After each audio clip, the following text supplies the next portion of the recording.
بنا ماي وحلي بتحنا صرنا لبل يما صرنا لبل يقنا قلتي سينو وانت كليب تعزاندي ويل ررزا والمغرب داندي قلتي لي اي شاندي تكليب تحساندي مغرب كيدو كاندي عادات كلهم فتك وروم ووردك كسكس ومرقدي كلهم ودي كلهم قطاين تقري وبلاين تقري وبلاين تقري وبلاين دليل برا برا قولي عوجا فرا عليه تبدا مرا والساررا كلهم قطاين تقري وبلاين تقري وبلاين تقري وبلاين تارين كرامك وينك الامورة لا نرقولي تنوكم نسولة لا لي ولا يجعل دعنا سورة فتنوي نسولة جارغد على سورة اللي ولو تقليد تحسان اللي ولو ما ريحكي دكشان لا لي ولا مولاي من فتنا لي ولا أتحب حابرنا اللي ولو تقليد تحسان اللي ولو ما ريحكي دكشان لي ولا حونا وبوارنا لي ولا منتو فناتنا لا لي ولا لنا لا لي ولا لي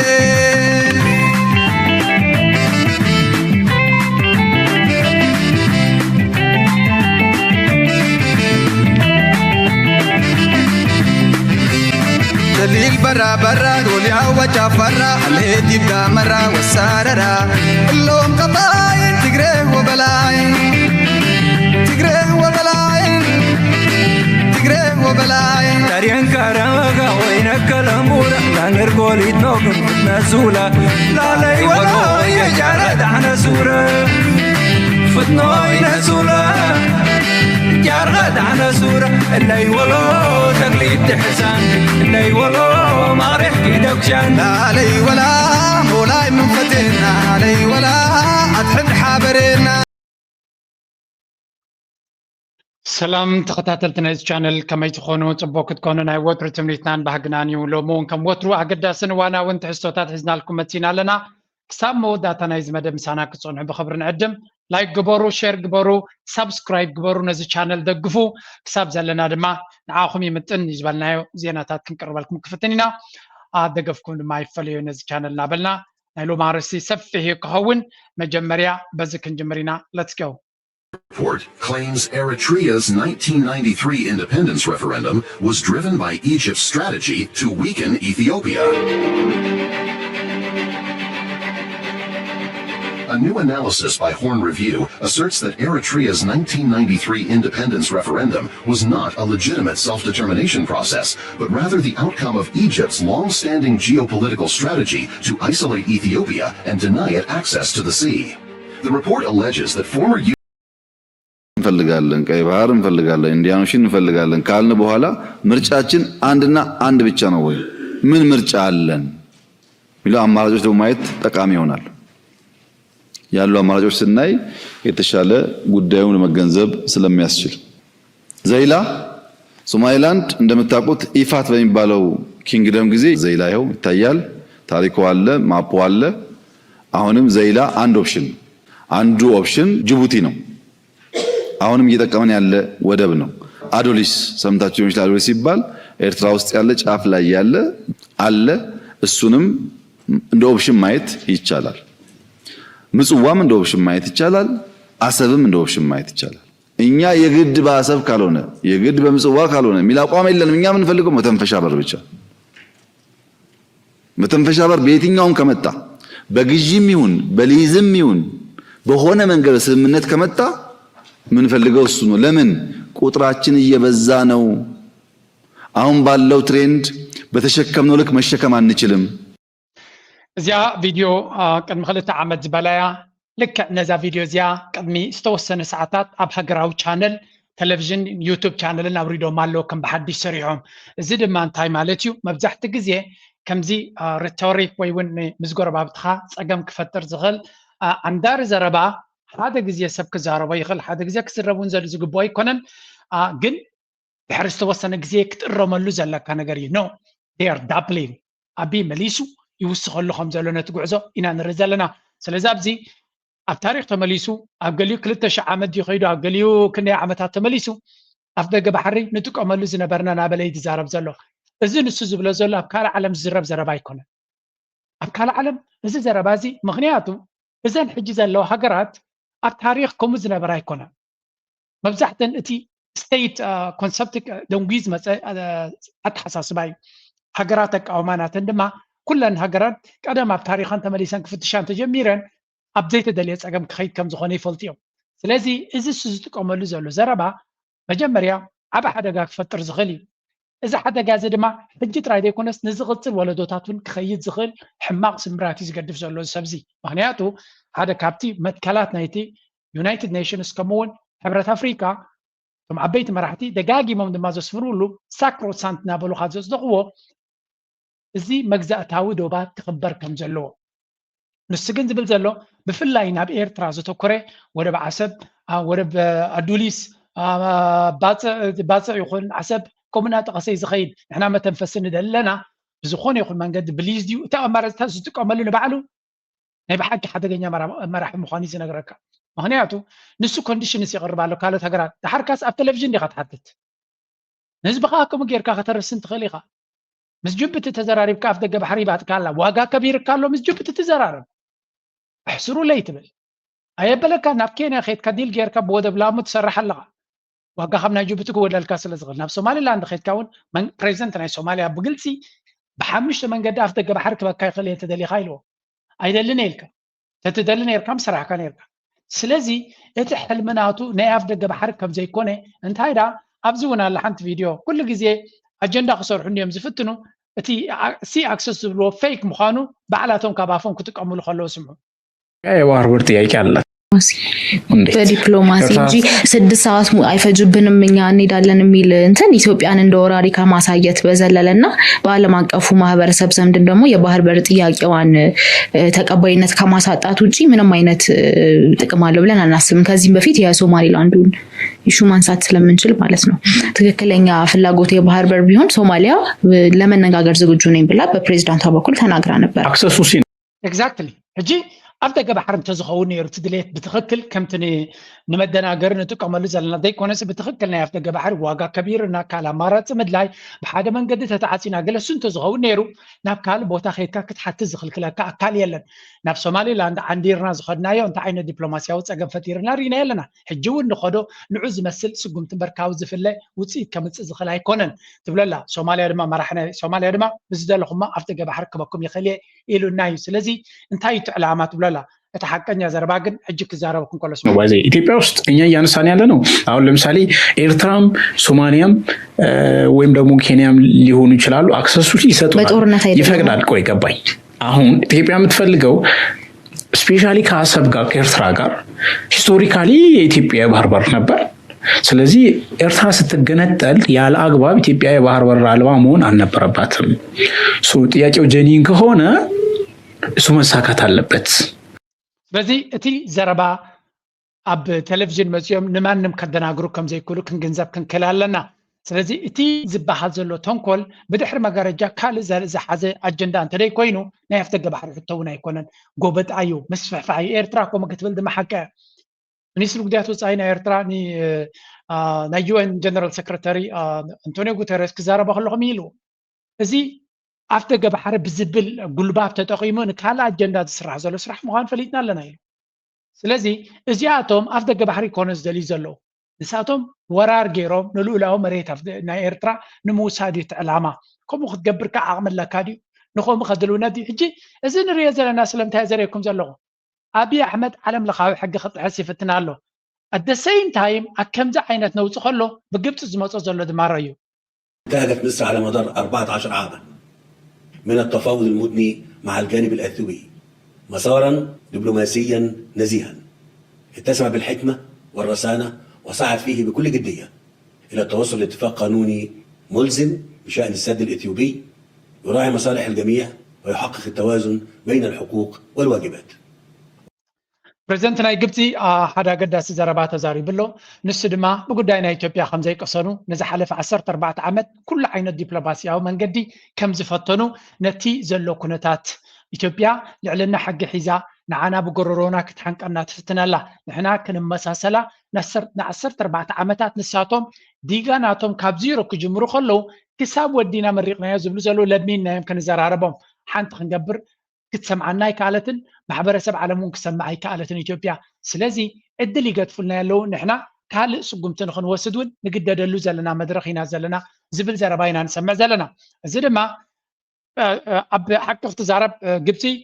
ካልእ ኣማራፂታት ንክትጥቀም ክትግደድ ናይ ግድን እዩ ምክንያቱ እቲ ኣብ ኢትዮጵያ ዘሎ 4 ኪሎ ዘሎ መንግስቲ ክሰምዓኩም ኣይደልን እየ ትገብርዎ የብልኩምን ብምባል ኣብ ልዕሊኦም ንዕቃት ከም ዘሎ የርኢ ስለ ዘሎ ዶናልድ ትራምፕ ድማ ፕሬዚደንት ናይ ኣሜሪካ ስለ ዘሎ ዶናልድ ትራምፕ ድማ ንግብፂ ይጥቀመላ ስለ ዘሎ ንኻኒ ጉዳይ ናይ ቃዛ ንምውዳእ ስለዚ እቲ ጉዳይ ግብፂ ኣብዚ እዋን እዚ መግለፂ እዚ ካልኩሌትድ ዝኾነ መግለፂ ኢና ንርኢ ዘለና ካብ ዜሮ ዝተበገሰ ዘይኮነ ንምፍርራህ ዘይኮነ ኣጀንዳ ንምፍጣር ዘይኮነ ዕላማ ዘለዎ እዩ ዕላማ ናቱ ድማ ብትክክል ንዶናልድ ትራምፕ ናይ ግብፂ መርገፂ ኣነፂርካ ንምፍላጥ ዝወሃብ ዘሎ ዘረባ ምዃኑ ክንርዳእ ክንክእል ኣለና This is a very very important one مستقبل الأمن المائي مرهون بالتعاون الدولي الفعال القائم على الالتزام بقواعد القانون الدولي واجبة التطبيق علاوة على الاعتماد على التطوير والابتكار والبحث العلمي فلنكن جميعا شركاء في تحويل الرؤى إلى واقع والأفكار إلى مشروعات ብሓፈሻ ከም ንሪኦ ዘለና ግብፂ ኩሉ ካል ኣማራፂታት ከም ዝፈተነትን ኣብዚ እዋን እዚ ዘለዋ ኣማራፂታት ውሕድ ምዃኑን ኩሉ ዘለዋ ኣማራፂታት ድማ ክትጥቀመሉ ከም ትኽእል ወላ እውን ወታደራዊ ኣማራፂ ኣብ ጣውላ ከም ዘሎ እዮም ዝዛረቡ ዘለዉ እዚ ሕጂ ጥሪ ኢሎም ሓድሽ ኩናት ንምፍጣር ወይ እውን ንሓድሽ ሓይሊ ንምጥቃም ወይ እውን ሓድሽ ዕግርግር ንምፍጣር ኣጀንዳ ሃሊዋ ንኸምኡ ክትቅስቅስ ኢላ ትገብረላ ዝብል እምነት የብለይ እቲ ዕላማ ግን ስትራቴጂካዊ ምንቅስቃስ እዩ ኢትዮጵያ ዲፕሎማቲካሊ ኣብቲ ንፀለሉ ዘላ ግዜ ኢትዮጵያ ብብዙሓት ሃገራት ብሕማቅ ኣብቲ ትጥቀሰሉ ዘላ መድረኽ ግብፂ እንኮላይ ናታ ከይዝያ ትቕርብ ዘላ እዚ ድማ እንታይ ዝፈጥር ኢትዮጵያ ኣብ ትሕቲ መርሕነት ናይ ኣብይ ኣሕመድ ናይ ውሽጣዊ ቅልውላው ጥራይ ዘይኮነ ዘለዎ ውሽጣዊ ፖለቲካዊ ጥራይ ዘይኮነ ምቁፅፃር ሲኑ ዘሎ እንታይ ዳ እንኮላይ ምስ ጎረባብቲ ሃገራት ተዘራሪቡ መፍትሒ ክገብር ዝኽእል መራሒ ከም ዘይኮነ እዩ ዝነግር ዘሎ and this is ንዓና ንኤርትራውያን ኣዝዩ ኣገዳሲ ነጥቢ ኣዝዩ ኣገዳሲ ምክንያቱ ማሕበረሰብ ዓለም እንታይ ዝብል ነይሩ ኤርትራ ፓራያ ስቴት እያ ኖርዝ ኮርያ ናይ ሰሜናዊ ኣፍሪካ እንታይ ማለት እዩ ኤርትራ ብናይ ዓለም ሕጊ ትኸይድ ኣይኮነትን ክትረዳዳ ኣይትኽእልን እያ ኣብ ኤርትራ ዘሎ መንግስቲ ናይ ምርዳእ ዓመል ዘለዎ ይኮነን ዝብል ዘረባ ንኤርትራ ኣብ ዝኾነ ይኹን ዓለም ለኻዊ መጋባእያ ፅቡቅ ተቐባልነት ንኸይትረክብ ድምፂ ናታ ንኸይስማዕ ንመዕበሲ ዝጥቀመሉ ዝነበረ እዮም እንገስወት ሎሚ ኣብይ ኣሕመድ ምስ ማንም ሃገር ንልኡላውነት ናይ ወላውነት መትከላት ናይ ዩኤን ይኹን ናይ ሕብረት ኣፍሪካ ዝጥሕስ መራሒ ምዃኑ እዩ ዝንገር ዘሎ ተዘራሪቡ ድማ ሽግር ክፈትሕ ከም ዘይክእል ምክንያቱ ምስ ሶማልያ ንዓመትን ገለን ዝኸውን ግዜ ልኡላውነታ ንምትፋር ብዙሕ መንገዲ ተኸይዱ ንሱ ወዲኡ ናብ ኤርትራ ገፁ ዝገብሮ ዘሎ ብግብፂ ዝኸውን ዘሎ ኣብ ጉዳይ ናይ ሱዳን ዝኸውን ዘሎ ኣብይ ኣሕመድ ፅቡቅ ምስ ጎረባብቲ ፅቡቅ ኣካይዳ ከም ዘይብሉ ኣብ ልዕሊኡ ድማ ኣብ ውሽጢ ሃገሩ ዘሎ ኩነታት እውን ሓዊስካ ክትሪኦ ከለካ ንሃገሩ ይኹን ንዞባ ሰላም ክብ ዝብል መራሒ ይኮነን ኢና ንደልና ግብፂ ድማ ኣብዚ እዋን እዚ መራሒ ናይ ኣሜሪካ ዶናልድ ትራምፕ ብጉዳይ ናይ ቃዛ መዕለቢ ንምግባር ኣብ ዝጎየሉ ዘሎ ናብ እስራኤል ከይድሎ ናብ ግብፂ ድማ ኣብ ሸርም ሼክ ዝበሃል ከተማ ተራኺቦም ነቲ ጉዳይ ናይ ቃዛ ውዕል ክፈራረሙ ምዃኖም እዮም ዝንገር ዘሎ ስለዚ ግብፂ ትጥቀመሉ ዘላ ካልኩሌትድ ዝኾነ ምንቅስቃስ ኢና ንርኢ ዘለና ኣብዚ እውን ሓደ ግብፃዊ ኮመንቴተር ፅሒፎ ነይሩ ኢትዮጵያ must prepare for war ሲሲ revolves military option once again ስለዚ ኢትዮጵያ ወታደራዊ ኩነታቱን ክትዳሎ ከም ዘለዋ እዩ ዝገልጽ ዘሎ In a striking escalation of Egypt's stance towards Ethiopia regarding the Renaissance Dam, mounting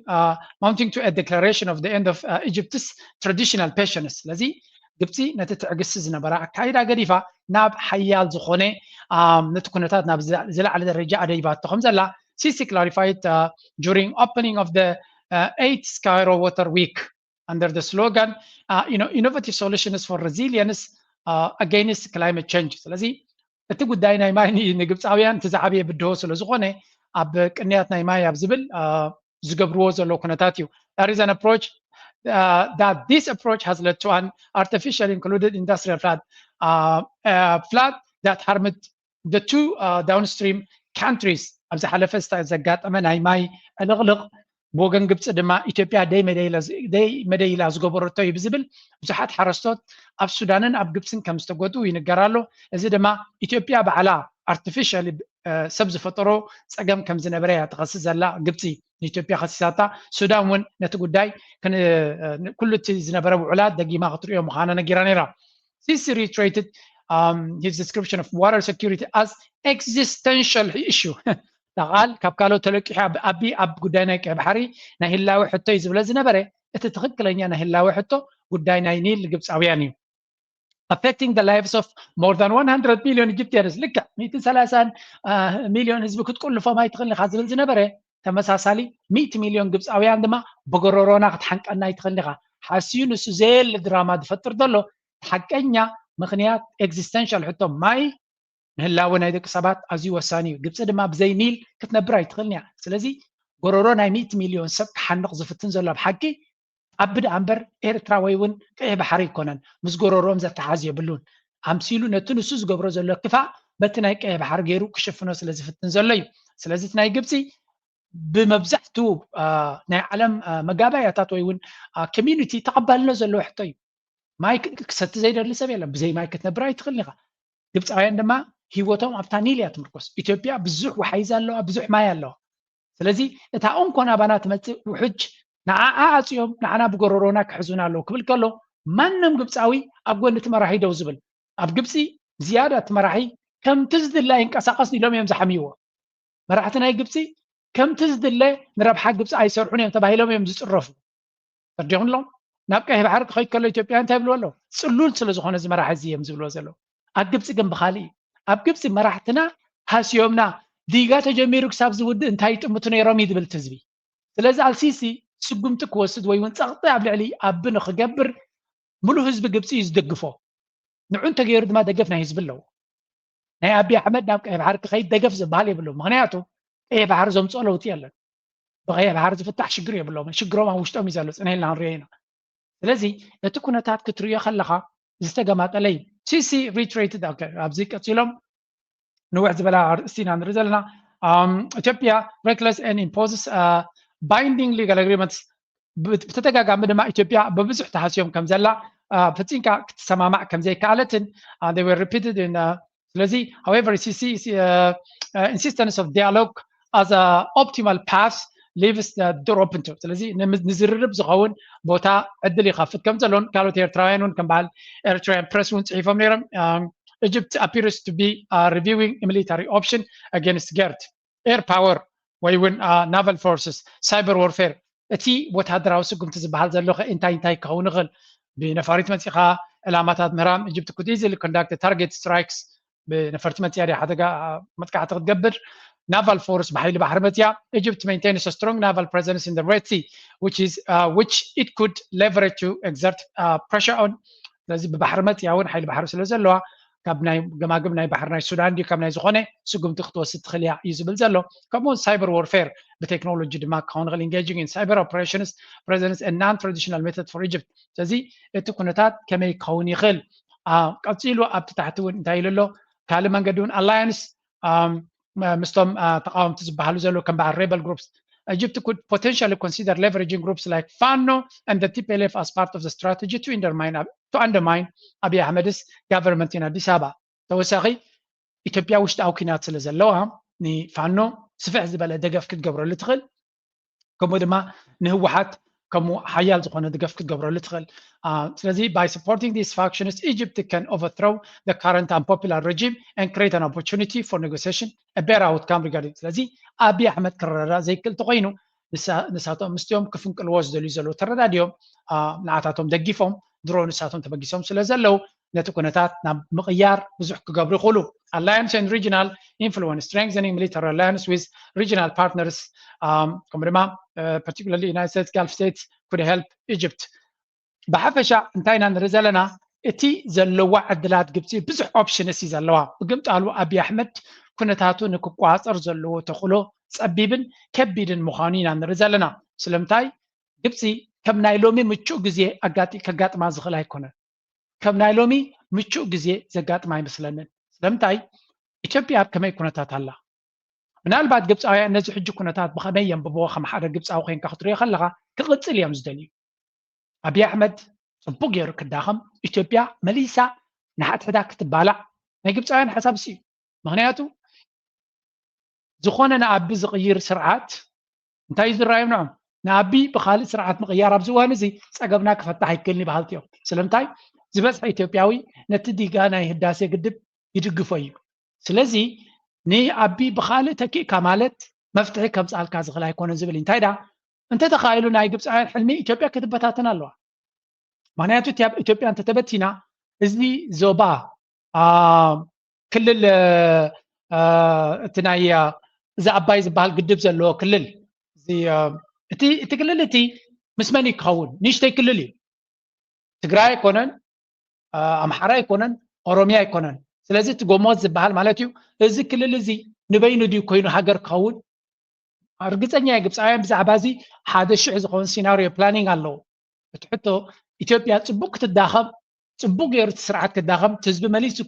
ክዳመይ ዝደልዩ ክኾኑ ይኽእሉ እዮም ሰብ ንሕና ኤርትራውያን ከምኡ ከይንብና ንኽእል ኢና ኢትዮጵያ ክትበታተን እምበር ክትበታተን ክትደሊ ትኽእል ኢኻ ህዝቢ ኢትዮጵያ ክሳቐ መመሊሱ ንሓትሕዱ ክጨፋጨፍ ህዝቢ ኤርትራ ሕማቕ ተመናይ ይኮነን ኣነ ከም ኤርትራ እውን ሕማቕ ኣይመነን እየ ኢትዮጵያ ክትፈርስ ትኽእል ግን ግድን ኣይኮነን ሰብ ክሳቐ ስለዚ ብሓፈሻ እንሪኦ ዘለና ኩነታት እዚ ናይ ግብፂ ኣብቲ ስእሊ ምምፅኡ ኣዝዩ ኣገዳሲ ንዓና ንኤርትራ ክትሪኦ ከለካ ምክንያቱ ኣብ በይንና መሲልዎ ብዙሕ እንደራ ክገብር ዝፍትን ዝነበረ ስርዓት እዩ at the end of the day ኣሜሪካ ብጎኑላ ኣሜሪካ ሓገዝ ናቱ ደልያላ ሓገዝ ናቱ ረኺባላ ስለዚ ንሱ ድማ ካብ ኣሜሪካ ዝደልዮ ክህሉ እዩ ዶናልድ ትራምፕ ድማ እንካን ሃባን ዝፈልጥ እዩ ንኢትዮጵያ ይፈትዋን እዩ ንኣብይ ኣሕመድ ድማ ፅቡቅ ገይሩ ይፀልኦ እዩ ስለዚ እዛ ጉዳይ እዚኣ ድማ ግብፃውያን ኣብዚኣ ኩነታት እዚኣ ክጥቀሙላ ክፍትን እዮም ኤርትራ ኣብ ጎኖም ኣላ ሱዳን ኣብ ጎኖም ኣላ ኩሉ እቲ ከባቢ ኣብ ጎኖም ኣሎ ፋኖ ምስኦም ክኸውን ይኽእል እዩ ህወሓት እውን ምስኦም ርክብ ከም ዘሎ ኣብ ግዜ ኩናት እውን ዝዝከር እዩ ስለዚ they have an upper hand ነዚ ኩነታት በቲ ንዕዖም ዝምችእ መንገዲ ክውድእዎ ንዓና ንኤርትራውያን ድማ ኣብይ ኣሕመድ ንኤርትራ በይና ነፂለ ዲፕሎማስያዊ ፅልዋ ገይረ ፀቕጢ ገይረ ክፃወት እየ ዝብል ዝነበረ ዝገደደ ሽግር ወሊድዎ ኣሎ እንደን ምናልባት ተነፅሎ ከምዘይብሉ ንኸፍልጥ ድማ ሓንቲ ነገር ገይሩ ነይሩ እሱ ናይ ሶማልያ መራሒ መፅይዎ ነይሩ ምስ ናይ ሶማልያ መራሒ ተራኺቡ ነይሩ ምክንያቱ ሶማልያ ውሽጣዊ ኩነታት ብዙሕ ሽግራት የጋጥማ ስለ ዘሎ ናይ ሶማልያ መራሒ መፅይዎ ከምዚ ዓብይ መፍትሒ ትገብረሉ ዘሎ ምክንያቱ ኣብቲ ዞባ ተፀላኢን ረባሽን መራሒ ዝብል ሽም ወሲዱ ስለ ዘሎ ዝኾነ መራሒ ክመፅእ ከሎ ኣብቲ ጎደቦ ብጣዕሚ ይድሕጎስ ስለምንታይ a little bit of legitimacy ተቐባልነት ንኽረክብ እዮም ዝገብርዎ ዘለዉ ንሱ ድማ እንታይ ዝብል ኣብይ ኣሕመድ ኣብቲ ከባቢ ርክብ ከም ዘለዎን ሽርክነት ከም ዘለዎን ዘርኢ ፃዕዳ ክዳን ዝተኸደኑ ሓይሊ ባሕሪ ገይሩ ይቕበሎ ምህላው ነቲ ናይ ሶማል መራሒ ብዙሓት ሶማላውያን ከም ሕሱም ክገርፍዎ የርየ ዘለኹ መሽኳት ዝኾነ መራሒ እንታይ ክገብር ናብ ኢትዮጵያ ዝኸይድ ዘሎ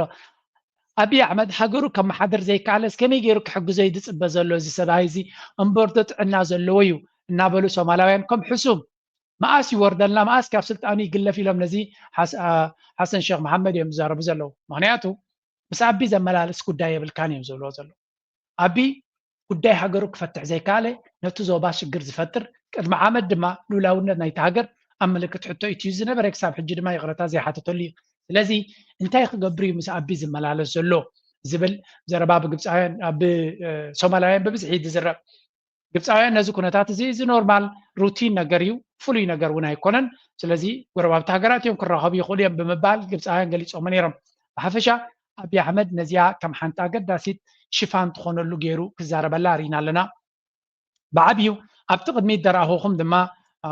ኣብ ጎደቦና ዝግበር ዘሎ ኩነታት ድማ ክንርክብ ክንፍትን ኢና ኣዝዩ ኣገዳሲ እዚ ኣንተቦ ዘረኣኹኹም ዘረባ ናብኡ ክምለስ ንሕና ሕጂ referendum was driven by Egypt's strategy to weaken Ethiopia. A new analysis by Horn Review asserts that Eritrea's 1993 independence referendum was not a legitimate self-determination process, but rather the outcome of Egypt's long-standing geopolitical strategy to isolate Ethiopia and deny it access to the sea. The report alleges that former UN Secretary General Boutros كم أبز حلفة وان هور ريفيوز بهالنا إثيوبيا مسيحت لولاونتنا إيرترا كون كله جبسي إيرترا ريفرندم كتجبر كلا ناي جبس أو ما بقول زلوا سكرتير جنرال نا UN من بارو ناي جبسي كونسبيرسي تيوري كم زنبرة دايما دايلهم إثيوبيا أفضل جبحري كم جاي تركب جيروما زبل زربا كم أجندة زيادة كده فولو نرلنا زب بتروس كالي أبشن شاطر من تسعان كتانيو ناي UN حلافو خينو تمريسو إيرترا أبتسان حدا الناس نتعرق بانيرا سلزي إيرترا ناس نتام سرخبت نيونايتد نيشنز جدا جبس أو جبروا إلى مريح كم مرة حق يراتهم اليوم زبلونا زلوا I don't know بتحطه جن انتايو أبز سمعوهم انتايو بلو إذن أي قدانك بحر زبلو زلوا بخلت تمن قدي نمن تايو عجد ما تزلوا ويم يبهر بر تياك يبزي ساعات لمن تنسى بلا تسبالله ፖለቲካ እኛ ሀገር ደግሞ የዚህ ኮንስፓይረሲ ፖለቲካ ወይም የሴራ ፖለቲካ እንደምታውቀው አጀንዳ ማስቀየስ እንደዚህ የሚሉ ነገሮችን ደግሞ እዚህ ውስጥ እናስገባበትና ደግሞ የዛም ሰለባ ሆነዋል ብለን ደግሞ እንትን እናርገውና አንዱ አጀንዳ ማስቀየር ይሄንን ሌላ አንድ ገነን ባለ ኢሹ ማምጣት ለምሳሌ የአባይ ግድብ በዚህ ጊዜ ኢሹ ሊሆን አይችልም የአባይ ግድብ የህዳሴ ግድብ ኢሹ ሊሆን ይችላል የነበረው በአቶ መለስ ጊዜ ነበር አይደለም ያቺ ማስቀመጧ የመሰረት ድንጋዩን ማስቀመጧ ነው አሁን እንግዲህ እነዚህ ፓርኮቹ ምናምን እንደዚህ አይነት ፕሮጀክቶቹ እጅንታዩ ቲ አብይ አህመድ ነዛናይ ባህሪ ጉዳይ ዘለ ያዘሎ ወይውን ከማፍዘገ ባህሪ ዝብል ሕጅ መጽ ይዘሎ አዚ አገዳሲ ጉዳይ ወይውን ነተሃገር ኒ ህላዊያ ዘድል ወይ መድሓኒ ስለዝኾነ ዘይኮነ ኣብዚ ዋንዚ አጀንዳ ስለዝድሎ ዘሎ እዩ that's why ድማ አብይ አህመድ ብቐጥታ ምስ ኤርትራ ክዘራረብ እውን ዘይደሊ ዘሎ ኣብ ቴሌቪዥናት መፅኡ ብተፈላለየ መንገዲ ዕግርግር ክገብር ጥራይ ዝፍትን ዘሎ ስለዚ እቲ ህዳሴ ግድብ ዝበሃል ዘሎ ኣብ ግዚኡ ኣገዳሲ ሃገራዊ ኣጀንዳ ነይሩ ኣብዚ ዋን እዚ ኣጀንዳ ክኾን ኣይክእልን ዋላ እኳ ከም ሕሱም ክትጥቀመላ እንተፈተነ ከምቲ ዝድለ ከተምፅ ኣይከኣለትን ውፅኢት ከምፅ ኣይከኣለ ምክንያቱ ህዳሴ ግድብ ወዲና ይብሉ ኣለዉ ህዝቢ ኢትዮጵያ እንታይ ክፅበ ዝኽእል ህዳሴ ግድብ እንድሕር ወዲኻ ኮንካ ናይ ኤሌክትሪክ ፀገም ናይ ቁጠባ ፀገም ናይ ገለ ሽግራቱ መፍትሒ ክኾነሉ ክኸውን ኣይከኣለን ስለዚ አብይ አህመድ he must find something else ነቲ ኩነታት ከረጋግኦ ዝኽእል ነቲ ኩነታት ገለ ክቕይረሉ ዝኽእል መንገዲ ክፈጥር ክኽእል ኣሎ እቲ ዘለዎ ኩነታት ድማ ብተደጋጋሚ ኣፍ ደገ ባሕሪ ዝበሃል ሕቶ ኢትዮጵያ ሓንሳብን ሓዋርን ተበላሽወ ከም ዘላ ወላ እውን ነቲ ናይ ኤርትራ ልኡላውነት እናክሓዱ ኣፍ ደገ ባሕሪ ንኢትዮጵያ ይግባእ እዩ ዝብሉ ሰባት እዚ ናይ አብይ አህመድ ሕቶ ናይ ብሓቂ ሓደገኛ ይክብሉ ስምዑ ድባብ የሚመስል ነገር አለ አሰብ የቀይ ባህር ጉዳይ የግድ ነው የሞት የሽረት ነው የሚል ፕሮፓጋንዳ አቶ ልደቱ ብዙ ጊዜ የሚሰማው በብልጽግና አካባቢ የሚሰማው በጠቅላይ ሚኒስትሩ የሚሰማው ነው ይሄ ነገር ጦርነት ከተጀመረ አሰብ ላይ የሚያበቃ ነው ወይ ኢትዮጵያ መንግስት ከተሳካለት ሓደ ወገንተ ተጀሚሩ ንዓሰብ ሒስካ ክትረፍ ዝኽእል ድዩ ኤርትራ እንታይ ክትገብር ትኽእል ዝብል እዩ ዝያዳ ግን ነቲ ሕቶ ናይ ኣፍደገ ባሕሪ ልደቱ ሓደ ካብቶም ሕቶ ናይ ኣፍደገ ባሕሪ ኣዝዩ ኣገዳስን ኢትዮጵያ ዝብል እዩ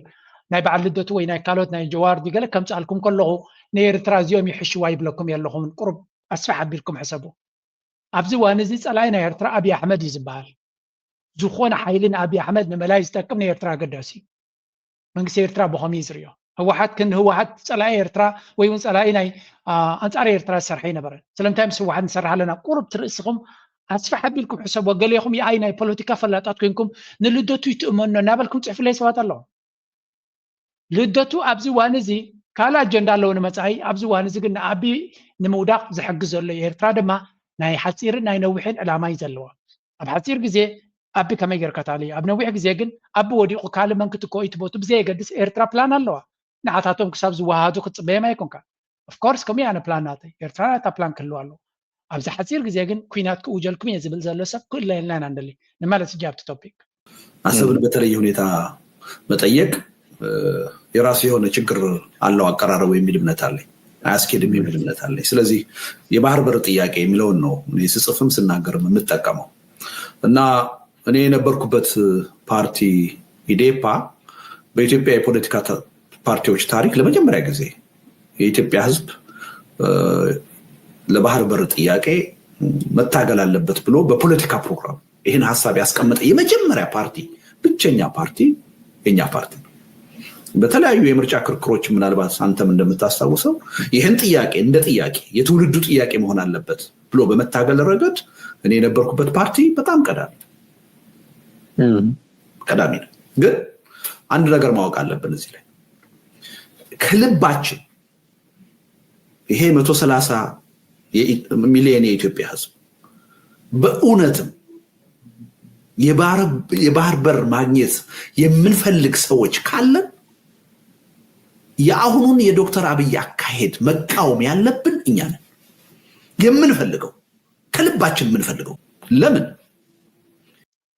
እጅዝ ሰብዝ እንታይ ይብላሎ ከም ሓደ ፖለቲካዊ ፓርቲ ናይ ኣብ ኢትዮጵያ ንመጀመርያ ሕቶ ኣብ ደገ ባሕርን ኢትዮጵያ ይግባእ እዩ ናይ ወለዶ ሕቶ እዩ ድማ ዝብል ከም ኣጀንዳ ናይ ፖለቲካዊ ፕሮግራም ዘቐመጥና መጀመርያ ንሕና ኢና ዝብል ዘሎ ስለዚ እዚ ሰብ እዚ ኣብ ጉዳይ ናይ ኣብ ደገ ባሕር ናይ ኤርትራ ንልኡላውነት ናይ ኤርትራ ክትንክፍ ዝኽእል ሕቶ ከም ዘለዎ ኢና ንርኢ ዘለና ብዙሓት ተወለድቲ ኢትዮጵያውያን ኢሊት ብዛዕባ ልኡላውነት ናይ ኤርትራ ወይ እውን ብዛዕባ ጉዳይ ናይ ኤርትራ ክዛረቡ ከለዉ ንግዚኡ ዕላማ ዘለዎምን ንነዊሕ ዘለዎም ዕላማኦም ፅቡቅ ጌርና ንፈልጥ ክንክል ኣለና ዝበፅሐ ኤርትራዊ ድማ ፈልጥ እዩ ግን ኩሉ ግዜ ታክቲካል ኣላያንስ ኣገዳሲ እዩ ስትራቴጂክ ኣላያንስ ድማ ኣገዳሲ እዩ ግዝያዊ ኣብዚ እዋን እዚ ኩናት ዝውጀልካ ዘሎን ሕቶ ናይ ኣፍደገ ባሕሪ ዝሓቲ ዘሎን ካልእ ኣርስቲ እዩ ቀደም ንብሎም ኣብይ ኣሕመድ ኩናት ያውጅ ዘሎ ስለዚ ቀዳማይ ዕላማና እዩ ኣብዚ ሕጂ ኣብ ስለምንታይ ሕቶ ናይ ኣፍደገ ባሕሪ ሓቲቱ ንሱ ይኮነ ዝሕርቆ ዘሎ ስምዑ ኣብዚ እንታይ ዘገርም የአሁኑ አካሄድ አሁን እነ ዶክተር አብይ እንዳሰቡት የባህር በር አያስገኝልንም አይደለም ጥያቄ ኢትዮጵያ ወደፊት የባህር በር ለማግኘት የምታደርገውን ጥረት ሁሉ የሚያወሳስብ ነው አደጋ ውስጥ የሚከት ነው የማግኘት ድላችንን የበለጠ የሚያርቅ ነው የበለጠ ኤግዛክትሊ ዚያን ሰማዓ ዘለና ኢና በእውነት ኢትዮጵያ የባህር በር ጥያቄዋን እንታይ ይብላሎ ናይ ኢትዮጵያ አብይ አሕመድ ሕጂ ምሕታቱ እቲ ቀንዲ ፀገም ዝፈጥረልና ኣይኮነን አብይ አሕመድ ባሕሪ ከምፃልና ሎሚ ብድሕሪ ሕጂ እናሓቶ ነገር እውን ክሰልጠና ከም ዘይክእል እዩ ዝገብር ዘሎ እዮም ዝብሉ ዘሎ ስለምንታይ ሓደ ኢትዮጵያ ከም ሃገር ክትቅፅል ድያ ኣይትቅፅልን ሕጂ ኣብቲ ዝኸፈ መድረክ እያ ዘላ እስከ ክትቅፅል እያ ንበላ ኤርትራ እንታይ ዓይነት 4 ኪሎ እንታይ ዓይነት ዕላማ ከም ዘለዎ ፅቡቅ ጌር በሪሂሉ ኣሎ ፅቡቅ ጌር በሪሂሉ ኣሎ ዝኻንታዩ ንልኡላውነቱ ክደፍር ዝደሊ ምዃኑ ስለዚ ኤርትራ እዚ ሕጂ ዘሎ ወለዶ ንኣብነት እንታይ ንኽብል ኢሉ ወላ ተደይበሎ ድማ ዝሓስብዎ ብዙሓት ክነግረኩም እንታይ ዝብል እምነት ኣለዎ እዚ ሕጂ ዘሎ ወለዶ ናይ ኤርትራ ዝመንሰይ ዘሎ ንገለገለ ተቃዋማይ ከዓ ስለ ዝርዩ እንታይ ዝብል እምነት ኣለዎ ናይ ኣፍደገ ባሕሪ ስምዒት የብሉ ቃልሲ ናይ ህዝቢ ኤርትራ ብዙሕ ዘገድስ ኣይኮነን ኤርትራ ዝሓለፈቶ መንገዲ ብዙሕ ዘገድስ ኣይኮነን ስለዚ እዚ ሕጂ ሰውራዊ ወለዶ ኣብ ስልጣን ዘሎ እንተተኣልዩ ከምኣቶም ገይሩ ክፃባኣና ኣይክእልን እዩ ከነዕሽዎ ንኽእል ኢና ከነታሎ ንኽእል ኢና ወይ እውን ብሓይሊ እውን ክንፍትን ንኽእል ኢና ዝብል ካልኩሌሽን ስለ ዘለዎም በዓል ልደቶ ኣያለው ካልኦት ንዑ ድመስሉን ኣብዚ ግዜ እዚ ኣብ ዝደኸመ መድረክ ከለና ኣይኮናን ክንሓቱ ነዛ ካርዲ እዚኣ ክንጥቀመላ ነርና ማዝዳ ቁሩብ ትለይ ፀኒሕና ኩነታት ውሽጣዊ ጉዳይና ምስ ፈታሕና ሽዑ ኢና ነዛ ካርዲ እዚኣ ክንጥቀመላ ነርና ንማለት እዩ ንፈልጦም ኮይና ኣብ ውሽጦም እንታይ ከም ዘሎ ንፈልጥ ኢና ግን ኣብ ፖለቲካ እንታይ ሓስቢ ኢልካ ይኮንካ ንስኻ እንታይ ተሓስብ ይትሕት እንታይ ተሓስብ ስኻ እዚ ከምዚ ሓስብ ፈሊጥካ ስትራቴጂ ናትካ እንታይ እዩ ዳትስ ዋይ ምስ ግብፂ ኣላያንስ ዘድሊ ምስ ኣሜሪካ ኣላያንስ ዘድሊ ብፍላይ ምስ ኣሜሪካ ዝግበር ፅምዶ ስለምንታይ ኣሜሪካ ንኢትዮጵያ ተጠቂማ ንኤርትራ ደቆይሳ ረብሓ ከተሳለጥ እያ ዝሓለፈ 30 ዓመታት ተጠቂማትሉ ንኤርትራ ኣጥፊያ ንኤርትራ ኣዳኺማ ንኤርትራ ውዲኻ ብመንገዲ ኢትዮጵያ ጌራ ኣጀንዳ ክትገብር እያ ሎሚ ኤርትራ ስለ ዝመከተት እታ ንሳ ከም ፈረስ ክትጥቀመላ ዝሓሰበት ሃገር ክትፈርስ ቀሪባ ኣላ ኤርትራ በንፃሩ ሓያል ኣቃውማ ሒዛ ጠጠው ኢላ ኣላ ስለዚ ኤርትራ ኣብዚ ሕጂ እቲ ገይም እናተቐያየረ ዝኸደሉ ዘሎ ምስ ኣሜሪካ ቀጥታ ፅምዶ እንድሕር ጌራ ሓንሳብ እናሓዋሩ እቲ ኣፍኮርስ ንኣሜሪካ ሒዝካ ትቐስን ማለት ኣይኮነን ኣሜሪካ 20 ዓይነት ገፃት ዘለዋ እያ ምሳኻ ኣለኹ እናበል ከተጥፋእካ ትኽእል እውን እያ ግን ከም መርሕነት ናይ ኤርትራ ነቲ ኩነታት ኩሉ ካልኩሌት እናገበረ ዝኸይድ ድማ ንኤርትራ ኣዝዩ ኣገዳሲ እያ ከምዚ ኩነታት እዚኣ ስለዚ እቲ ንሳቶም ዝሓስብዎ 2-3 ስጉምቲ ኪኑ ሓሊፍካ ንሕጂ ንኣቢ ንምውዳቕ ክንጥቀመሉ ኢና ድሕሪ ኣቢ ኢትዮጵያ እንታይ ክትከውን እያ ንፈልጦ የብልና እቲ ሃገር ከም ሃገር ንክትቅፅል ኣዝዩ ከቢድ ብድሆ ምዃኑ ንፈልጥ ኢና ኣምሓራይ መፂኡ ሒዝዋ ኦሮሞ መፂኡ ሒዝዋ ካልእ መፂኡ ሒዝዋ እቲ ሃገር ሃገራውነት መስሪታ ንክትከይድ ዘሎ ጉዕዞ ኣዝዩ ከቢድ እዩ ብግምጣሉ ኤርትራ حيال زخون هاجراو سمعت فتيرالا نتقرب تلي شلل دكبل جميرو زنبر عبد ياسفر زنبر من سيد ما أبي أحمد متيو لولاونتك فالكا بحرها غزلكا قالسخا خدم سوسي بمبال هاجراونتون تاريخون كنتاتون كم زستوعل غيرو والله سلازي إذا أبي غيرو نازلو سقات كم سقات فتير وزلو نير تراوي نزقصل 10 عامات نتي 6 عامات وصدق قالسز بيرترا صبو غيرو كستماغرون انت عينت واقع كم تخف للات هاجر تنعون 3 عامات زك على سنه مدرخ كساب حجي كم زي دق ستتصقم ترديو استوعلنك خيغير والله بزي ما قانسلو نريو دمايو اتكونتات نعاتاتهم ايكونن نعاناي زياده زربح نبل دلنا برقط زيامن اسمع ቆየ ሲሄድ ከቁጥጥር ውጭ የሆነ ጉዳይ ይመጣል ካሁኑ መክረን ዘክረን አስበንበት አማራጭ ነገር ማናይ ከሆነ ታቡ ከሆነ የማይነሳ ጉዳይ ከሆነ አደገኛ ነው ቢያንስ አሁን ያለው ትልልቁ ፖለቲካል ኤሊት የሚወያይበት ጉዳይ ይሁን አክሽኑ ይቅር እንወያይበትና ልጆቻችን ያስቡበት ሊባል ይችላል ዝም ተብሎ ግን የሚተው ጉዳይ አይደለም ተራ ጉዳይ አይደለም እንኳን በዚህ ጉዳይ በስንት ቀበሌ እንጨቃጨቀል እንደኛ በማይረባ በሚረባ بزخانه زك جمهور خلص تتكمليو كنا من تاير حكات كيدلو كابو قلتيلو قداينا إيرترا كرا خلو دما حنت ارتيكل وتيانيرا منكسي إيرترا دما ملسي بلانيرو زدمان تايو اب افريكا فيوس زبل ويب سايت قدرت blame without shame حفرة زي بالسرعات وين حفرة زي بالسلبت إلاون إيرترا ملسي باتلو زي نبرت مالتيو نزي حنت ارتيكل وتيانيرا نعاد ما يرتي منستر حبريتانيا إيرترا شير جير وانير سلازي هذا أبي كوينات ناي ميديا ناي أجرجرن فني لنا كبكة كيدو دماغ قصنا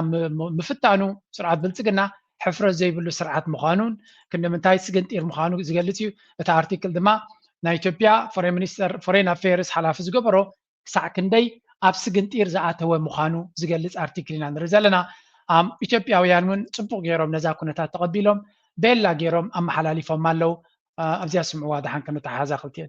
እነሆ ሰሞኑን ከወደ ብልጽግና ጎራ ለቅሶና ዋይታ በስቶ ተሰማ በስተመጨረሻም ለ7 ዓመታት ህዝብን ያስፈጁ ሲያስለቅሱ የነበሩት ግፈኞች ተረኛ አልቃሾች ሆነዋል አብይ አህመድ ተባብረው ተነሱብን ብለው የጀመሩትን ለቅሶ ሳይጨርሱ ታዬ አንቀጸ ስላሴ በዓለም መሪዎች ፊት ጠላቶቻችን ተባብረው ተነስተውብናል እያሉ ለቅሶን ወደ ተባበሩት መንግስታት አዳራሽ ወስደውታል የታዬ እግር ኒውዮርክን ሲለቅ ጌዲዮን ጢሞቴዎስ ለአንቶኒዮ ጉተሬስ በጻፉት ደብዳቤ ጠላቶቻችን ከበው እያስጨነቁን ነው በማለት በለቅሶ የታጀበ አቤቱታ አቅርበዋል ለማጁ ዲፕሎማት ለጦርነት ተዘጋጅተናል የሚል ግጥም የኛ ፍላጎት እኮ ጉዳዩን በድርድር መፍታት ነው በማለት ቀይረው ሊያጭበረብሩ ቢሞክሩም የለቅሷቸው ጭብጥ ግን ጠላቶቻችን ተባብረው ሊመቱን ነው የሚል ነበር ከብርሃኑ ጁላ እስከ አበባው ታደሰ ከሌንጮ ባቲ እስከ ዲና ሙፍቲ የሚሰማው የለቅሶ ድምጽ ጠላቶቻችን ተባብረው ሊመቱን ነው የሚል ነው የተከንችላለን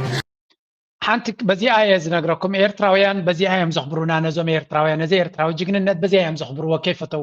أبي أحمد نقولهم نتقارو بينهم تشفشفون أورومو بينهم تشفشفون أمحارات تشفشفون نقولهم بل كبلهم كله كسع كنو زي يسمعوني نيرو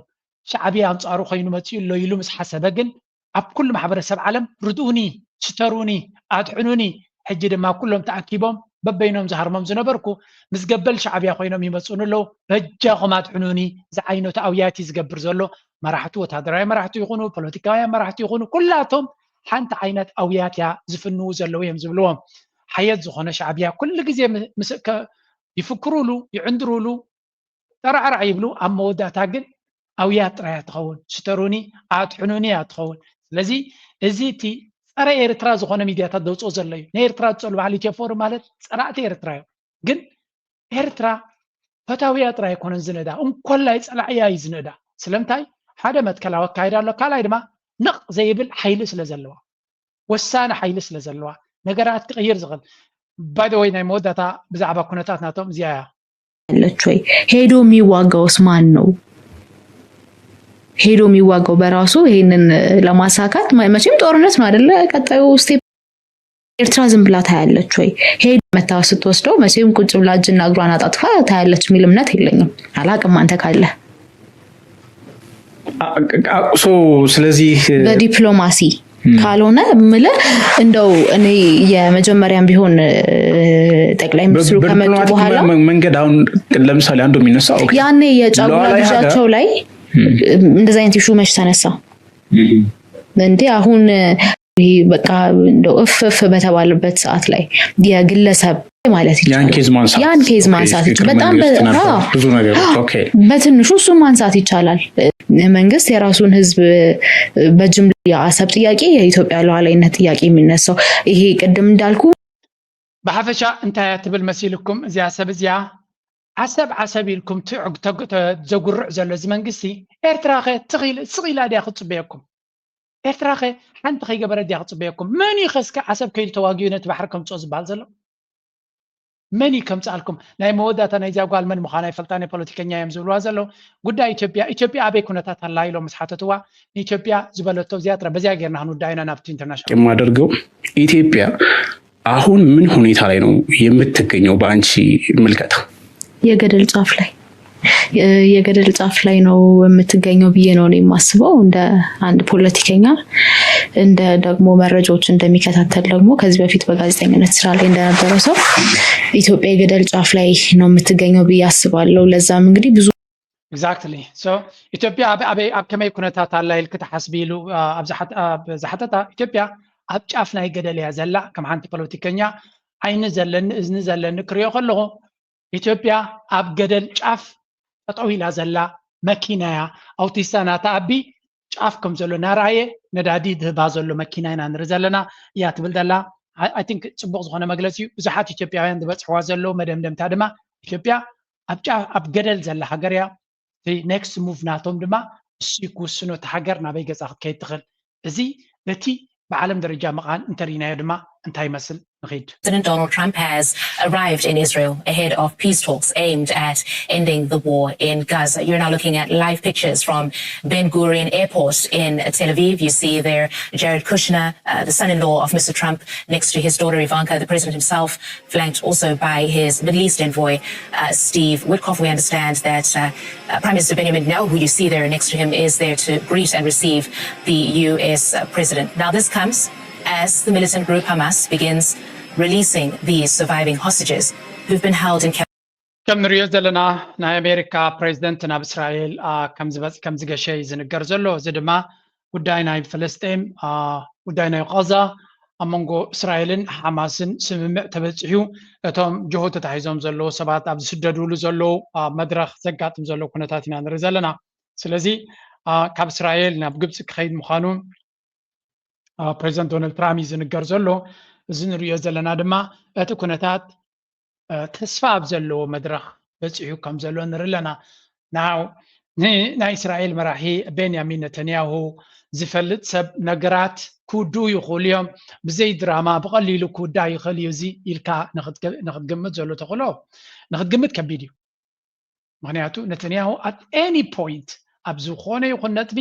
ሓሳቡን መደቡን ክቕይር ዝኽእል መራሒ ምዃኑ ምግማት የድሊ እዚ እናኾነ ከለዎ ግን ሓደ ካብቲ ንክልተ ዓመት ዳርጋ ኦክቶበር 7 ካልኣይ ዓመቱ ዝሓለፈ ኩናት ናይ ጋዛ ኣብ መዕለቢ ደረጃ በፂሒሎ ክበሃል ከሎ ተስፋ ዝህብ ኩነታት እዩ ስለዚ ከምዚ ንሪኦ ዘለና እዚ መራሒ እዚ ናብኡ ከይዱ ምናልባት በታ ንእሽተይ ዘላቶ ስልጣን ብዙሕ ስልጣን እኳ የብሉን ንእስራኤል ከም ድሌቱ ክእዝዞም ዝኽእል መራሒ ከም ዘይኮነ ዳርጋ ኣብዚ እዋን እዚ መብዛሕትኡ ሰብ ተረዲእሉ ዘሎ ነጥቢ ግን ካብኡ ናብኡ ምስቲ ፓብሊክ ሰንቲመንት ዝብልዎ ደገፍ ናይ ህዝቢ ደገፍ ናይ ዜጋታት ናይ ኣሜሪካ ኣብ ልዕሊ እስራኤል ካብ ግዜ ናብ ግዜ ዘንቆልቁሎ ዘሎ ብኡ መንፅር ድማ ዶናልድ ትራምፕ ቤዝ ናቱ ካብኡ እናረሓቐ ኣብ ዝኸደሉ ዘሎ ኩነታት ስቕ ኢሉ ዓንጀልጀል ክብል ዕድል ክህልዎ ስለ ዘይክእል ናይ ግድን ነዚ ኩነታት እዚ ንክጥቀመሉ ንክጓየሉ ክግደድ እዩ ዝያዳ ከም ትሪእዎ ድማ ኣብዚ ኩሎም እቶም ስድራ ቤት ናቱ እውን ከም ዘለዉ እቲ ምስ ኣይሁድ ዘለዎም ዝምድና ኣዝዩ ከቢድ እዩ ከም ትሪእዎም ዘለኹም እዛ ፃዕዳ ክዳን ተኸዲና ዘላ ፀጉራ ፃዕዳ ኢቫንካ ትበሃል ጓል እያ እቲ ትቃዓት ዘሎ ድማ ኩሽነር በዓል ቤታ እዩ እዚ በዓል ቤታ ድማ ኣብ ዝሓለፈ ምምሕዳር ናይ ዶናልድ ትራምፕ ናሽናል ሴኩሪቲ ኣድቫይዘር ናቱ ኣብ ጉዳይ ናይ እስራኤል ድማ ኣይሁዳዊ እዩ ኣብ ጉዳይ ናይ እስራኤል ድማ ካብቶም ቀንዲ ተሰለፍቲ እዩ ንጋዛ ድማ ሓደ ዓቢ ናይ ቢዝነስ ቦታ ክንገብሮ ንኽእል ኢና ካብ ዝብሉ ናይ ሪል ስቴት ስድራ ቤት ዝመፀ እዩ ስለዚ ዶናልድ ትራምፕ ኣብዚ ጉዳይ እዚ ዓቢ ኢንተረስት ከም ዘለዎ ሙሉእ ስድራ ቤቱ ወላ ቢዝነሳት ናቱ እውን ምስዚ ኩነታት ዝርክብ ዘለዎ እዩ ስለዚ ነቲ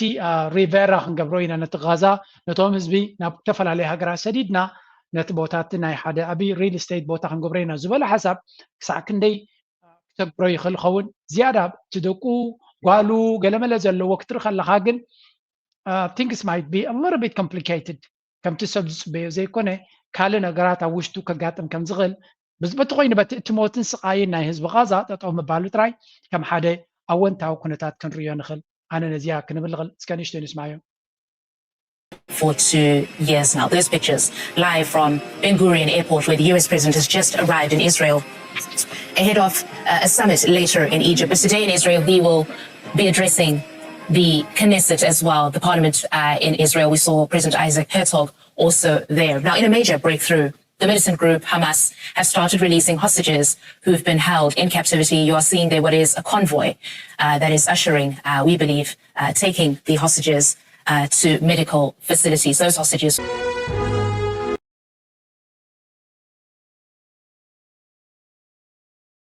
ከምዚ ንሪኦ ዘለና ሎሚ ኣብ ግብፂ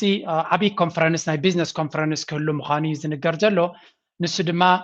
እቲ ናይ ጉዳይ ናይ ቀዛ ንምውዳእ ዓበይቲ መራሕቲ ናይ ኤውሮጳ ከምኡ ዶናልድ ትራምፕ ዝርከቦ ናይ ማእከላዊ ምብራቅ መራሕቲ ዝርከብዎ ብዙሓት ዲፕሎማሰኛታት ፖለቲከኛታት መራሕቲ ናይ ሃገራት መፂኦም ከም ዘለውን እዚ ጉዳይ ናይ ቀዛ ድማ ብዙሓት ሃገራት ተሳቲፎም ኣብ ሸርመል ሼክ ዝበሃል ከተማ መዕለቡ ክገብርሉ ፃዕሪ ይግበር ከም ዘሎ ወይ እውን ውያ ይግበር ከም ዘሎ ግብፂ ድማ ንዶናልድ ትራምፕ ሓደ ዓቢ ናይ ሰላም ኣዎርድ ወይ እውን ሽልማት ሂባቶላ ከምኡውን እስራኤል ስለዚ ንግብፂ ንምፍታው ኩላቶም ይጓዩ ከም ዘለዉ ኢና ንርኢ ዘለና እናመሓላለፍና ከሪአኩም ክእለ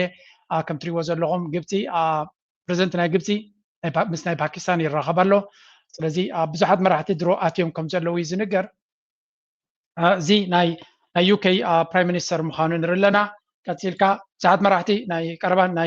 ናይ ቀጠር ትሪእዎ ኣለኹም and this is going to be a very important event ናይ ካናዳ ከምኡ ናይ ፈረንሳ መፂሎ ስለዚ everyone is arriving in Egypt እዚ ድማ ነቲ ኩነታት ናይ ጆርዳን እዩ ዝኣቱ ዝፀንሐ ስለዚ at the end of the day ንሪኦ ዘለና ዓብይ ዲፕሎማስያዊ ኢቨንት ስለ ዝኾነ ዶናልድ ትራምፕ ድማ ኣብዚ ጉዳይ እዚ ክሳተፍ ስለ ዝኾነ ናይ ዶናልድ ትራምፕ ምስታፍ ድማ ልዑል ኣገዳስነት ዘለዎ ይኸውን ግብፂ ድማ again relevance ናታ ቦመንትር ናይ ቱርኩ መራሒ እውን መፂኡ ከም ዘሎ እዩ ዝንገር ዘሎ ኤርዶዋን ከም ንሪኦ ዘለና ናይ እስራኤል ፕራይም ሚኒስተር ስለ ዝመፅእ ክሳተፍ ኣይኮነን ገለ ዝብል ዘረባታት ነይሩ ግን it's not like that ናይ ስዑድያ ሚኒስትር ጉዳያት ወፃኢ ንሪኦ ኣለና and yeah this is ሓደ ዓብይ ዲፕሎማስያዊ ኢቨንት እዩ ናይ ሆፕ ጉዳይ ናይ ቀዛ ኩሎም ዞም ስቴክ ሆልደርስ ኩላቶም ኢድ ዘለዎም ብቐጥታም ተዘዋዋርን ሓደ መዕለቡ ክገብርሉ ንግብፂ ዓብይ ኣገዳስነት ዝባዩ ኦፍኮርስ ዲፕሎማስያዊ ሰንተር ናይ ዓለም እውን ከም ምዃኑ ኣብ ሃገራት ዓረብ ዓብይ ቦታ ዘለዎ እዩ ኣብ ጉዳይ ናይ ቀዛን እስራኤልን ድማ ብቐጥታ ጎረቤት እውን ስለ ዝኾነ ልዑል ኣገዳስነት ዘለዎ እዩ ኩሉ እዚ ደሚርካ እቲ ዝዓበየ ነጥቢ ዝበሃል ዶናልድ ትራምፕ ስለ ዝመፁ ዘሎ እዩ እቶም ካልኦት ኩሉ ግዜ መፂኦም እዮም ቅድሚ ሕጂ እውን ዶናልድ ትራምፕ መፅኡ ኣብቲ ቦታ ናይ ኣሜሪካ ምስታፍ ንሱ ኣዝዩ ኣገዳሲ ክኸውን ዝኽእል and at the end of the day እቲ ጉዳይ ብሰላም ክዛዘም እዩ እቲ ትምኒት ናይ ብዙሓት ህዝቢ ናይ ዓለም እቲ ስቃይን ሞትን ቃንዛን ናይ ህዝቢ ፈለስጤም ድማ ተብቅዕ ተስፋ ንገብር ድማ ኮንዶኾን ቁርብ ልብም ኢሎም ንዓታቶም እውን ገለ መፍትሒ ይገብሩሎም ምኾኑ ኢና ንብል ዘለና ስለዚ ምናልባት ኣብዚ on the government to make everything possible to get them released. So people are gathering here together. They are basically እዚ ከምዚ ኢሉ እናሃለዎ ከሎ ጉዳይ ናይ ፈለስጤም እና ጉዳይ ናይ እስራኤል ናይ ቀዛ ኩነታት እናቐፀለ ከሎ ካልእ ሓደ ኣገዳሲ ምዕራፍ ድማ ኣጋጢሙ ኣሎ እዚ ምዕራፍ እዚ ድማ ምናልባት ኣብዚ ዜና ዘይትከታተሉ ዘለኹም ዴራኹሞ ክትኮኑ ትኽእሉ Tensions are boiling between Pakistan and Afghanistan. During an overnight confrontation, Taliban and Pakistani forces clashed along the Durand line, a de facto border that separates both countries. The action from Taliban comes after Pakistan allegedly carried out bombings in Kabul. The latest confrontation is one of the... Okay. Afghanistan says it has killed dozens of Pakistani soldiers in overnight border operations. Islamabad also claims to have killed scores of Afghan forces in the clashes. Key border crossings, including at Torkham, have now been closed. كم نريد لنا أمونغو باكستان أفغانستان هذا أقداسي وتهدراوي وطري تلاعيل له درو نحت حدن كت حرارة ما جميرا كم زلوا وني نقرالو زدما هذا كابتي نزيزو بازي كبيت زغبروي كم تري وزلهم باكستان كم دما أفغانستان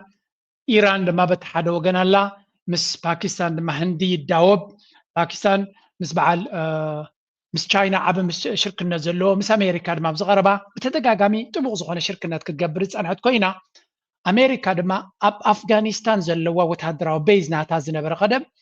أفغانستان وريرا خلا تتقامل زنبرت لك كم زنايك ناتناك عنيو نبلو أبو دما ناتهم مدبر نيروم نعون خطوة سد أبتدل يلوزلا جزية باكستان دما مس أمريكا حقب قبابتو لوزلا كوينات جميرو خمزلو إنا نرزلنا إذا كوينات زي من البات أبزنا يونايتد نيشنز ركب دونالد ترامب مس برايم مينستر ناي باكستان كم دما مستي تشيف اوف ستاف ناي سراويت ناي باكستان مس كلتيوم تراخي بخمز نبرن قدميون بفلو عدمه ناب أمريكا تصوي عمام كم زنبرو سلازي اتدراما نابي زخيت خون كم زغل نزين ريو زلنا دخون يخون زبل قمت علو طالبان زدوك أملو زلو تهدراوا أصوار مبزعتو تكوينات ترى كويناتونا يكونن كبيت كوينات مخاني زنقر زلو بزح ناي برت من لوات زقبرو لزلو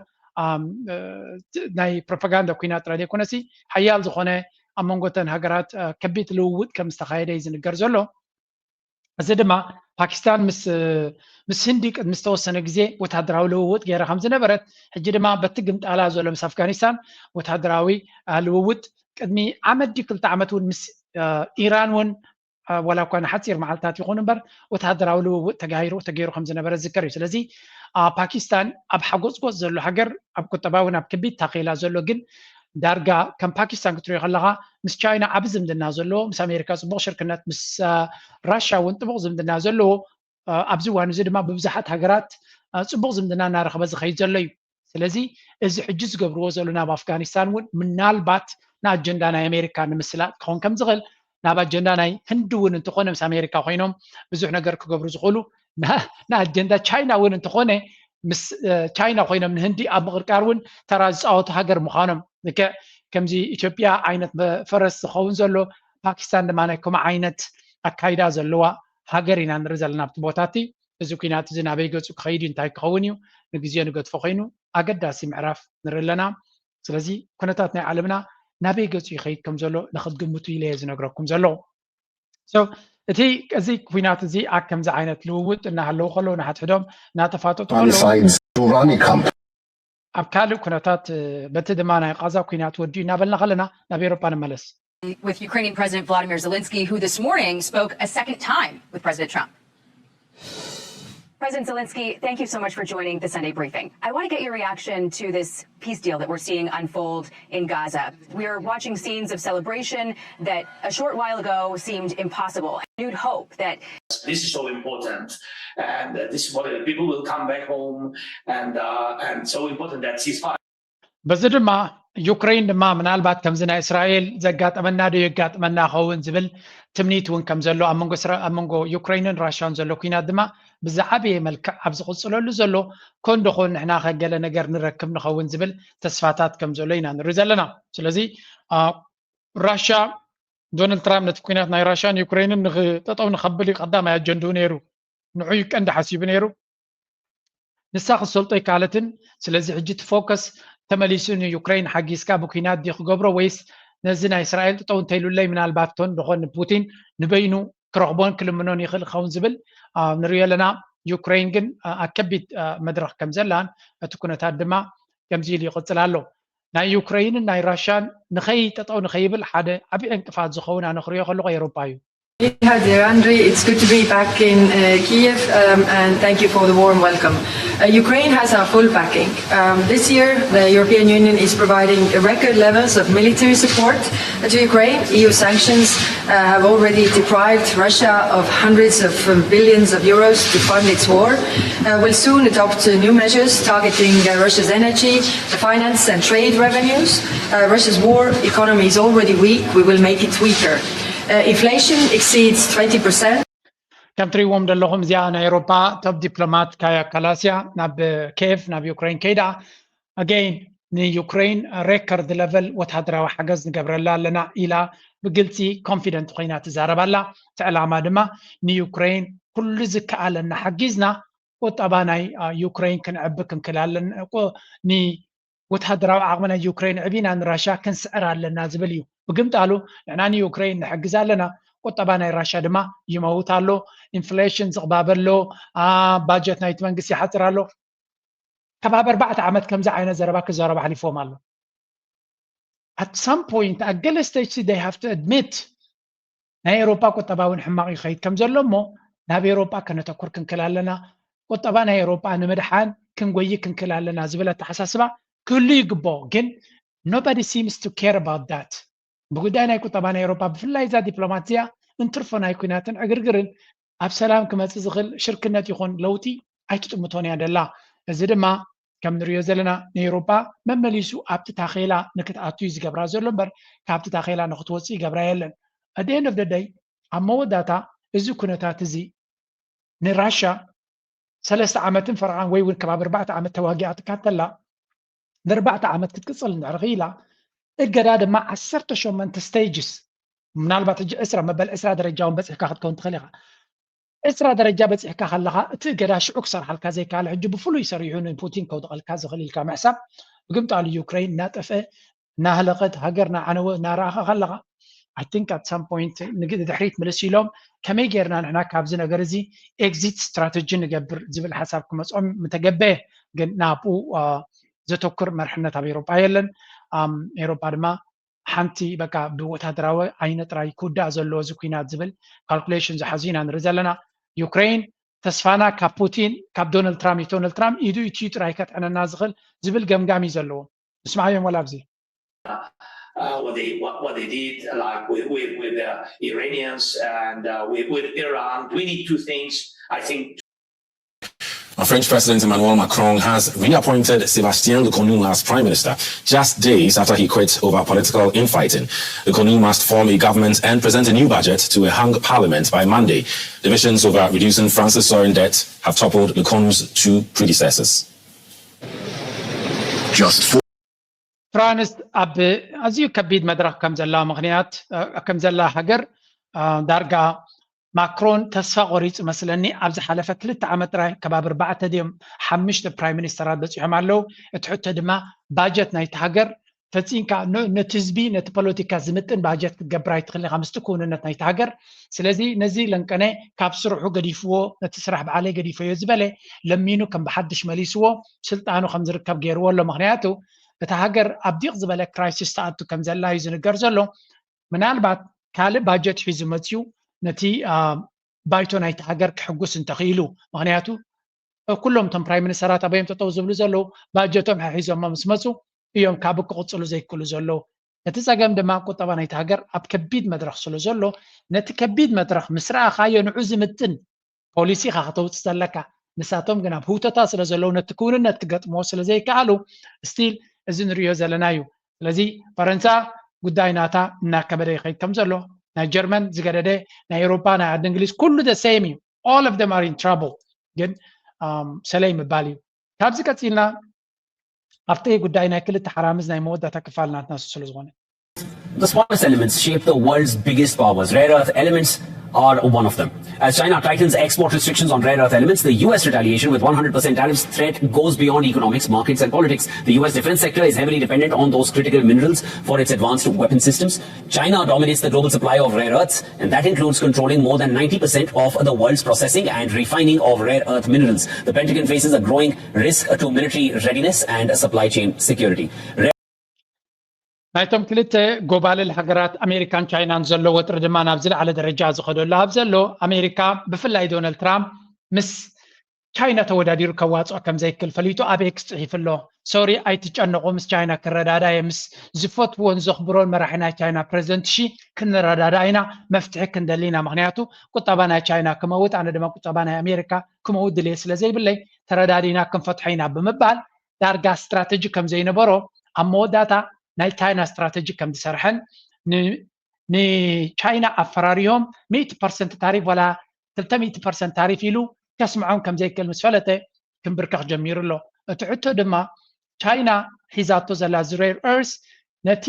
መሰረት ናይ ቁጠባ ናይ ቴክኖሎጂ ብፍላይ ድማ ወታደራዊ ዓቕሚ ናይ ኣሜሪካ ጠጠው ከብሎ ዝኽእል ምዃኑ እዮም ዝንገሩ ዘሎ ስለዚ እቲ ሬር እርስ ዝበሃል ንምንታይ ኣገዳስነት ከም ዘለዎ ኣብዘን F-35 ዝበሃላ ድዩ ወላ ተን መራኽብ ኩናት ክትሰርሕ ተኮይንካ ድዩ ናይ ሳብማሪን ክትሰርሕ ተኮይንካ ድዩ ንምንታይ ኣገዳስነት ከም ዘለዎ ነፍሲ ወከፍ ኣብ ገሊኡ 418 ኪሎግራም ኣብ ገሊኡ 2600 ኪሎግራም ኣብ ገሊኡ ስለዚ እቲ ሬር እርስ ዝበሃል ኣብዚ ናይ ኣጽዋር ኣሜሪካ ድማ ንኩናትን ወረ ኩናትን ትጓየሉ ዘላ መኻዚኖ ናይ ኣጽዋራ ንክትመልእ ኣብ ሸበትበት ትብለሉ ዘላ ቻይና ከመይ ጌራ ብጎረሮኣ ከም ዝሓዘታ ከይፈተወት ድማ ኣሜሪካ ተመሊሳ ምስ ቻይና ሕድገታት ጌራ ክትዘራረብ ከም ትደሊ ዘላ ውፅኢት ናቱ ድማ ነቲ ዕዳጋ ነቲ ማርኬትስ እውን ኮንፊደንስ ወይ እውን ርግኣት ሂብዎ ክንብል ንኽእል ኢና ምናልባት እዚ ዝኸድዎ ዘለዉ ንክንደይ ግዜ ክቕፅልዎ ይኽእሉ ኣብ ሓደ ዲል ክበፅሑ ዶ ይኽእሉ ክረዳድኡ ዶ ይኽእሉ ኣብዚ ዝመፅእ ዘሎ መዓልትታት እውን ክራኸቡ ስለ ዝኾኑ ክንምንታይ ውፅኢት ከምዚ እዩ ንግዜኡ ንገድፎ ኮይኑ እቲ ኩነታት ዶናልድ ትራምፕ ኢዱ ሂቡ ከም ዘሎ ኢና ንርዳእ ውፅኢት ናቱ ድማ እቲ ዕዳጋታት እውን ኮንፊደንስ ከርኢ ጀሚሩ ኣሎ ስፔሻሊ ስታክ ማርኬት ኤንድ ክሪፕቶ በቲ ናይ ዶናልድ ትራምፕ ኣካይዳ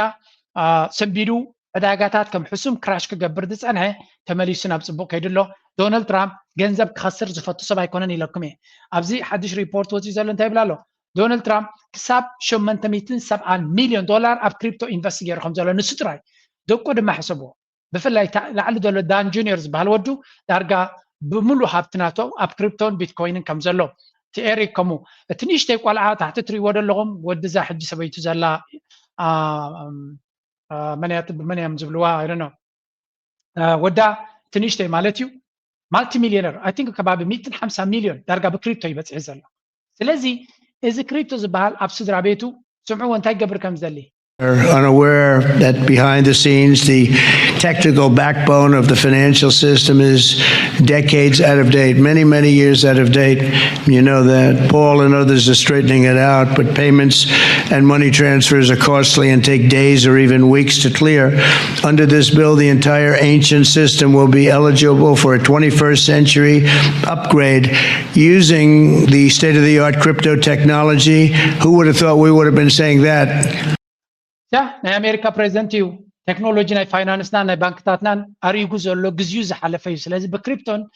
በዚ ቴክኖሎጂ ናይ ሕጅን ጌርና ክንትክኦ ኣለና እዩ ዝብለኩም ዘሎ ስለዚ ንሱ ብገንዘቡ ኣበይ ኢንቨስት ገብር ኣሎ ተኸታተልዎ ንሱ ዝገብሮ እንድሕር ጌርካ ድማ ተዓቢ ናይ ብሓቂ ኣብዘን ነንቀነ ጥራይ ምስ ወደቐ ኣይትሰንብዱ ኢለኩም ትዕዳጋ ከመይ ኢሉ ተንስኡ እቶም ዘለኹም ሪኢኹሞ ሓንቲ ዘይገበርካ ተኮይንካ ኣይትኸስርን ኢኻ እቶም ወዲቑ ኢሎም ሸበድበድ ኢሎም ክወፁ ዝፈተኑ መዓት ክሳራታት ኣጋጢሞም ስለዚ follow my guy ናተይ ጋይድ ኣነ ዝበኩም መምርሒ ተዓሚትኩም ተኸተሉና ይብለኩም እየ ግን ኩሉ ግዜ ኢንቨስት ግበሩ ተጠቐምሉ ትዕድል ክብለኩም ከለኹ ናይ ብሓቂ ፅቡቅ ዕድል እዩ ነይሩ እቶም ዝተጠቀምሉ ድማ ኩሉ ግዜ ምስ ዓበዮም ዝሓለፈ ክንደይ ዓመታት ምሳይ ተኣነ ኣድቫይስ ዝሃብክዎ ገዚእኻ ዓቕሊ ጌርካ ፅናሕ ዝበልክዎ ዝኸሰረ ሰብ ክህሉ ይክእልኒ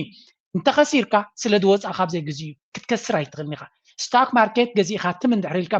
ተኣነ ሪኮመንድ ዝገብሮ ፖርትፎሊዮ እንድሕር ሒዝካ ዳይቨርሲፋይድ ፖርትፎሊዮ እንድሕር ሒዝካ ክትከስር ኣይትኽእልኒ ኢኻ ኬድካ ኣብ ጉግል ቼክ ግበሮ S&P 500 ኣብ 2019 ኣበይ ነይሩ ሕጂ ኣበይ ኣሎ that's the answer ኣነ ኩሉ ግዜ ኣብ ፖርትፎሊዮ ኢንቨስት ግበሩ ኢለ ዝምህርን ዘርእን ንዑ እንድሕር ጌርካ ክትከስር ኣይትኽእልኒ ኢኻ as simple as that ማርኬት ኣይሕሱን እዩ ኬድኩም በዓልኩም ፕሩፍ ግበሮ ሕጂ ናብቲ ናይ ዞባና በአሁኑ ሰዓት ክልሉን ከብተና የታደገ ተግባሮችን ፈጽመናል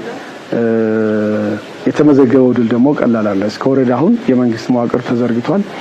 የክልሉ የጸጥታ ኃይል ተደራጅቷል ጠላትን ስትራቴጂካሊ ያዛብተዋል አሁን የተወሰነ የቀሩትን አመራሮችና የቡድን መሳሪያዎች የማጥፋቱን የጸረ ሽምቅ እንቅስቃሴ ከክልሉ የጸጥታ ኃይል ጋር አቀናጅተን ከም ትሪኦ ዘለኹም ናይ ብልጽግና ጀነራላት ኣብ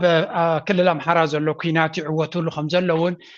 ይስዕሩ ከም ዘለውን ዝገልጽ ክዝረብ ከሎ ወገን ኣምሓራ ዝወጽ ዘሎ ሚዲያ ግን ኃይል የማጥቃት አድማሱን በማስፋት እስከ ወልዲያ ዙሪያ ደርሷል እንግዲህ በዋናው መንገድ እንግዲህ የዙ ማጥቃት ወደ ደቡብ ወሎ በመዝለቅ ምስራቅ ጎጃምን ከደቡብ ወሎ ጋር የሚያገናኙ ቁልፍ ወታደራዊ መሬቶችንና ከተሞችን ተቆጣጥሯል ከዚህ ውስጥ ደቡብ ወሎን ከምስራቅ ጎጃም ጋር ከሚያገናኙ كم نريد لنا تي ناي أبي جنرالات أب كينات عوض خمسة لون يدفع خمسة لون بروباغندا خبرك فتنو قالوا بقمت قالوا تي فانو بفلايتي سمين ولو زنبرة من قصاصات ممليسو نعبية من قصاصات ناتو أقدس استراتيجيكويا بوتاتاتي كواسر كم زلو يزيق لزلو لذي أموداتا أب زي كينات حكي كبير انديو تحقق تفلتو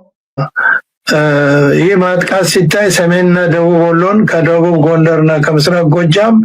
የሚያገናኙ ቁልፍ ወታደራዊ አስፈላጊነት ያላቸውን አካባቢዎች በመቆጣጠር የአገዛዙን ኃይል ይዞታ በማጥበብ እንግዲህ እነዚህ ቦታዎች ሲለቀቁ የመንግስት ኃይል ይዞታው እየጠበበ ይሄዳል ማለት ነው እና ይዞታው ስለዚህ እቲ ዝግበር ዘሎ ምንቅስቃሳት ብፍላይ ኣብ ክልል ኣምሓራ ዝገብርዎ ዘለዉ ነቲ ናይ ኣቢ ሓይሊ ኣብ ተፈላለየ ቦታታት እናሓነቑ ዝሕዝዎ ዘለዉ ነቲ ክገብሮ ዝኽእል ኣማራፂታት ናቱ ዕምሪ ናቱ ወይ እውን ሓይሊ ናቱ ቀፃልነት ናቱ እናቀተልዎ ይኸዱ ኣለዉ እቲ ካብቲ ወታደራዊ ኩነታት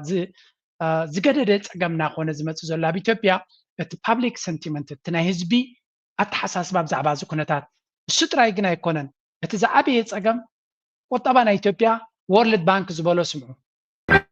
In Ethiopia today, the questions are visceral.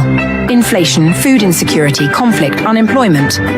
These aren't abstract. They are the raw terms of daily life.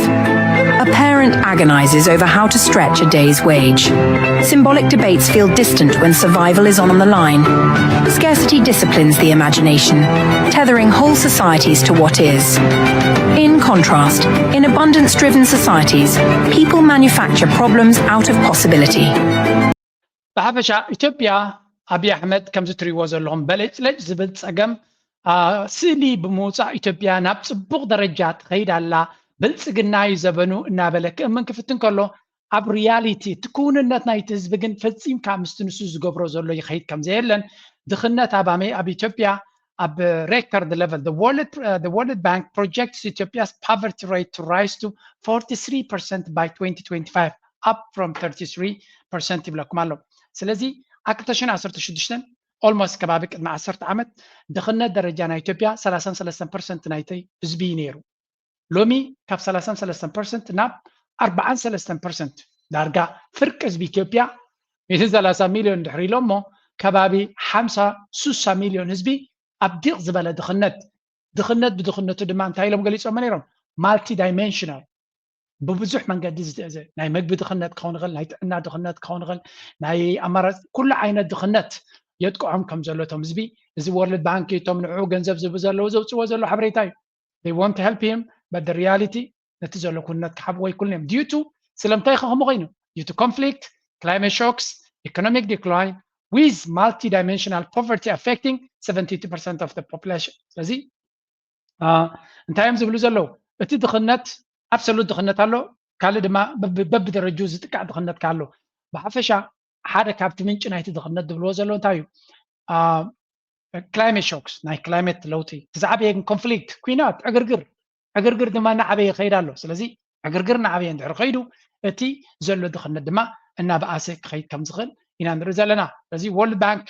World Bank poverty increasing sharply in Ethiopia to report خميس بالنيرو دخلنا تاب إثيوبيا ماليسيا عبلو كساب حجي زي بالكم يدقر من نازلو أبين يركم كساب حجينا نبدلنا زيت ريبورت وتيزلو ولا تميدياتات ناتومون بوست قبرن لنا سلازي Ethiopia after making significant strides in reducing poverty for over 2 decades Ethiopia دخلنا تاب مقدال بزح سرح تقبر كم زنبر دحان زخنا وصي تمس زنبرت تمليسو دخلنا نتر زغص يديب كم زلو يوم زنغر زلو ابي احمد دما ناي بلصقنا دسيت هانيصو اتا دسيت تيا صبقت خيت كم زلا سئلنا بعالم كزرغي حزفتن زلو at the end of the day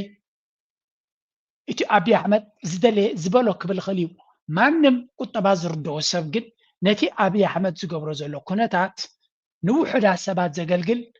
ንዝበዝሕ ሰብ ግን ኣብ ሽግር ክድር ብዝኽል ምዃኑን ካልኣይ ድማ እቲ ባጀት አሎኬሽን ሓደ ኣብ ኩናት እናሃለኻ ካለኻ ልምዓት ምሉእ ክኸውን ኣይክእልን እዩ ቀዳማይ መንግስቲ ክገብሮ ዘለዎ ምዕባለን ግስጋስን ዝደሊ መንግስቲ ቁፅሪ ሓደ ክገብሮ ዘለዎ ሰላም እዩ ክገብር ዘሎ ሰላም ኢዝ ፋንዳሜንታል ኣብ ኩናት እናሃለኻ ካለኻ የልምዕ ኣለኹ እንተበልካ ፍርቂ ልምዓት ኢኻ ተልምዕ ትኽእል እንተኺኢልካ እውን ብፍላይ እቲ ኩናት ብምርጫኻ ትገብሮ እንተለኻ ኩናት ተገዲድካ እንድሕር ኣቲኻዮ ግድን ኢኻ ክትምክት ተገዲድካ ድማ ልምዓትካ እውን ክትፍትን ኢኻ ነቲ ኩናት ግን ኣብ ባዕሉ ዝመርፆ ዘሎ ኩሉ እቲ ኩናት ባዕሉ ዝመርፆ ዘሎ ጠጠው ከብሎ እውን ይኽእል ግን ምርጫ ናቱስ እዩ ኣብዚ እውን እቶም ኢትዮጵያውያን ክዛረቦ ከለዉ ስምዑ ኢህአዴግ ወደ ብልጽግና ከተሸጋገርን ጠቅላይ ሚኒስትር አብይም ስልጣን ላይ ከወጡ እንግዲህ እሳቸው ስልጣን ላይ ከወጡበት ማግስት ጀምሮ እዚህ ቅርባችን ቡራዩ ጨምሮ የነበረው ግጭት አድማሱን እያሰፋ ዛሬ በየቦታው ኢትዮጵያ በየዓመቱ ከግጭትና ከውጊያ ያረፈችበት ጊዜ የለም። ይሄ የውጭ ጠላት መጥቶብን አይደለም፣ እርስ በርሳችን ነው። ስለዚህ ምናልባት አሁን ከውጭ የሚመጣብንን ተጽዕኖ ለመቋቋም በራችንን መዝጋት አለብን። መጀመሪያኛ እርስ በርሳችን ያለውን ግጭት ይሄን ደግሞ ለማቆም መንግስት የአንበሳውን ድርሻ ይይዛል። እኔ መንግስት ከዚህ በኋላ ጦርነት ውስጥ መማገድ ማለት አገርን ማውደም ስለሚሆን ብሓፈሻ እንታዮም ዝብሉ ዘለዉ እቲ ኣብይ ኣሕመድ ካብ ንግሁ ስልጣን ካብ ዝርከብ ክሳብ ሎሚ ሃገር ምስ ደመየት እያ ካብ ደመ ይዕረፈትን ካብ ስቃይ ይዕረፈትን ስለዚ እዚ ሕጂ ዝርአ ዘሎ ኩነታት እቲ ነገራት ኣመና ስለ ዝበኣሰን መልክዑ ስለ ዝቐየረን እምበር ወይ እውን እናቐፀለት እናኸፍአ ስለ ዝኸደ እምበር ኣብይ ኣሕመድ ሕጂ ዘጋጠመ ብድሆ ይኮነን እዚ ኻ እንታይ ዝነገረካ ኣብይ ኣሕመድ ንዝቕፅል እዋን እውን ስልጣን ተፀኒሑ ናቱ ፓተርን ኢኻ ክትንብብ ዘለካ ንሱ ኣካይዳ ናቱ ዝሓለፈ 7 ዓመት ተሪኻዮ always war ኩሉ ግዜ ኣብ ኩናትን ዕግርግርን ዝነብር እዩ ነቲ ኩናትን ዕግርግርን ካብ ሓደ ቦታ ናብ ካልእ ቦታ ክቕይሮ ይኽእል እምበር ብዘይ ኩናት ኣብ ስልጣን ምቕፃል ወይ ሃገር ብዘይ ኩናት ክትመርሓ ትኽእል ኢኻ ዝብል እምነት ዘይብሉ መራሒ ኢና ንርኢ ዘለና እዚ ድማ ነቲ ከባቢ ነቲ ሃገር እትያ ብዓብዩ ኣብቲ ከባቢ ዘሎ ህዝቢ ድማ ነዚ ሰብ እዚ ብኸመይ ዓይነት ትጥምቶ ስለምንታይ ብዛዕባ እዚ ሰብ እዚ ዝተፈላለየ ርእይቶ ኣለና ካብኡ ተበጊስካ ክትሪኦ ትኽእል እቲ ህዝቢ ምሓራ ድማ ነቲ ኩነታት ኣብ ዕድል ኣብ ዝረኸቦ ሰላማዊ ሰልፊ ክገብር ንሰምዕ ኣለና አማራ ጄኖሳይድ አብይ አህመድ is a criminal አብይ አህመድ is a criminal stop አማራ ጄኖሳይድ ከም ትሪእዎ ዘለኹም ተቃውሞ ኣብ ኩሉ ቦታታት ይግበር ከም ዘሎ ኢና ንርኢ ዘለና ኣብይ ኣሕመድ ገበነኛ እዩ ነቲ ኣብ ህዝቢ ምሓራ ዝወሩ ዘሎ ግፍዒ ጀኖሳይድ ጠጠው ኣብልዎ እናበለዩ ኣብቲ መጋባያ ናይ ኣቢ ዝገበርዎ ኣብ ሎንደን እዩ ዘስምዕ ዘሎ ኣብ ፅርግያታት እውን ተመሳሳሊ Amhara voices rise in defiance, calling out what they describe as a genocide unfolding in Ethiopia. A global movement demands justice as protesters urge the world to act. Voiceless people in Africa, IMF, World Bank, sponsoring this genocide for the ከም ትሪእዎም ዘለኹም ፋኖ ብፍላይ ኣብ ሎንደን ኣብ ዩኬይ ዓብይ ተቃውሞታት ሰላማዊ ሰልፊ እናወፁ ንኣብይ ኣሕመድ ትሕግዙ ዘለኹም IMF ኢማራት ወርልድ ባንክ ነቲ ገንዘብ ትብዎ ዘለኹም ተጠቂሙ ህዝቢ ምሓራ እዩ ዝምስሰሉ ዘሎ ስለዚ እዚ ነገር እዚ ክሳብ መዓስ ኢኹም ፀማም እዝኒ ክትህብዎ እናበሉ ናቶም ተቃውሞ ከስምዑ ንርኢ ኣለና ኣብ መወዳእታ እቲ ኩነታት እቲ ብከምዚ ንዓቢ ንክንደይ ክቕፅል ይኽእል ንክንደይ እዋን ሽፋን ክገብርሉ ይኽእሉ ህዝቢ ምሓራ ኸ መኸተናቱ ቃልስናቱ ክንምንታይ ውፅኢት ከምፅእ ይኽእል ንግዜ ንገድፎ ኮይኑ እቶም ካልኦት ክልላት እውን ነዚ ኩነታት እዚ ካብ ምክትታል ንሳቶም እውን ናቶም ረብሓ ኣብ ምጉያ እዮም ዝርከቡ ከዛ እነዚህ ክሶች አሉ አሁን ኢትዮጵያ ያቀረበችው አለ በኢትዮጵያ ባለስልጣናት በኩል የሚደረጉ የሚሰጡ አስተያየቶችም አሉ እሱን ስታይ ጦርነቱ አክቹአሊ አይቀሬ ነው ካልን ቆይተናል ግን አሁን ሊቀርብ ነው በቅርብ ይጀመራሉ የሚለውን ነገር ክረምቱም ስላለፈ ይጀመራሉ የሚለውን ነገር የቀረበ ያስመስለዋል ግምቱን ማለት ነው በተቃራኒው ደግሞ ወልዲያ ላይ ግጭት ከተካሄደ በኋላ መንግስት አሁን አትኩሮቱ አማራ ክልል ያለውን ፋኖ በታትኖ ጥርጊያም ማለት ነው እንጂ ቀዳሚ ለመጥረግ ነው እንጂ ወደ ሚሻገርበትን ወደ ትግራይም ይሁን ወደ በአፋር ክልል ወደ እንትን የሚሄድበትን አጽድቶ በደንብ ነው እንጂ በቅርቡ አይገባበትም እዚህ ጦር ኦኬ ትማል ዝበሃል ዝነበረን ሎምን ኩነታት ሓደ ብዕለታት ብካላንደር ዝወፀ ኩናት ከም ዘሎ ይዝንገር ነይሩ እቲ ኩናት እቲ ግን ኣብዚ እዋን እዚ ክግበር ዝኽእል ከም ዘይኮነ እዮም ዝነግሩ ዘለዉ ክራማት ወዲዩ ናብ ቀውዕናት ስለ ዘለና እንታይ እቲ ክራማትን ቀውዕን ሓጋይን እናበልካ ነቲ ኩናት ስኬጁል ምግባር ሓደ ግርም ዝብል ስርዓት ኢና ንሰምዕ ዘለና ካብኡ ቀፂሉ ኣብይ ኣሕመድ ኣብዚ እዋን እዚ ዘሎ ኩነታት ኩናት ጀሚሩ ከምፅኦ ዝኽእል ነገር ከም ዘየለውን ይርድኦም ኣሎ ምክንያቱ ናይ ኣምሓራ ኩናት ሓደ ምዕራፍ ከይገበርካሉ ናብ ኤርትራ ገፅካ ክትገብሮ ትኽእል ኩናት ንጥፍኣትካ ምቅልጣፍ ክኸውን ከም ዝኽእል እዩ ዝንገር ዘሎ ስለዚ ኣብ መወዳእታ እቲ ዘሎ ኩነታት ንፋኖ ብዝተኻለካ ዝገበርካ ጌርካ ኩሉ ሓይልካ ተጠቒምካ ንፋኖ ከተውድቕ ትክእል ኣለካ ድሕሪኡ እቲ ክመፅእ ዝኽእል ክግበር ዝኽእል ዝብል ኣተሓሳስባ እዩ ብኻልካ ተሻሪኾም ወይ እውን ተኣኻኺቦም ይሃርሙን ኣለዉ ንዝብል ድማ ኣብቲ ውሽጢ ፋኖ በርቲዑ ዘለውን ኩላቶም ብሓደ ኣለዉ እዩ ንዝብል እስከዚያ መልሲ እዚያ ዘስምዖ ክልቲአን ሃገራት ዝለዓል ዘሎ እዚ ኣብ መንጎ ኤርትራን ምስ ዝያዳ ምስ ህዝባዊ ወያነ ሓርነት ትግራይን ካልኦት ሓይልታት ናይ ኢትዮጵያን ዝግበር ዘሎ ፅምዶ ዝብል ምሕያል ዝምድናታት ይርአ ኣሎ እዚ ምናልባት ናበይ ክመርሕ ይኽእል ኢልካ ትርኢ ወይ ትዕንቆቱ ክሳዕ ክንደይ ይኸውን እዚ ፅምዶ ዝብል ቃና ምናልባት ትካላዊ መስርሕ ክሕዝ እንተዝኽእል ዝያዳ ሰራሪ ምኾነ ዝያዳ ቀፃልነት ዝያዳ ነባርነት ክህልዎ ምኽኣለ ኢለ እግምት ምክንያቱ እቲ መሰረታዊ ሕቶ ሓደ ብቐዳምነት ክብሎ ዝደሊ ኣብ መንጎ ህዝቢ ኤርትራን ህዝቢ ትግራይን ፅልኢ ዝበሃል ግጭት ዝበሃል የለን ህዝብን ህዝቢ ፅልኢ የብሉን ግጭት የብሉን እቲ ባእሲ ኣብ መንጎ እቲ ስርዓታት እዩ ግን በዚ ስርዓታት እዚ ዝተነዝሐ ምርዛም ትረኻታት ኣሎ መጀመርያ እቲ ናይ 1998 2000 ኩናት እቲ ዝመፀ ካርታ ናይ ዓባይ ትግራይ ኣብቲ ዝነበረ ኩናት ብልዕሊ ዝሰዓበ ኣብ 2000 ኣብ ልዕሊ ኤርትራውያን ኣብቲ ኦፍኮርስ ቀንዲ ዕላማ እኳ ኣይወቃዕ ሰፊሕ ቦታታት ናይ ኤርትራ ኣብ ትሕቲ ቁፅፅር ናይ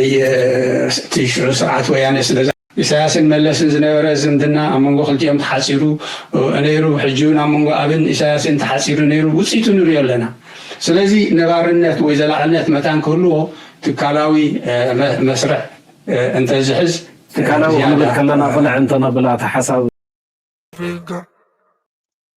እጂ እዚ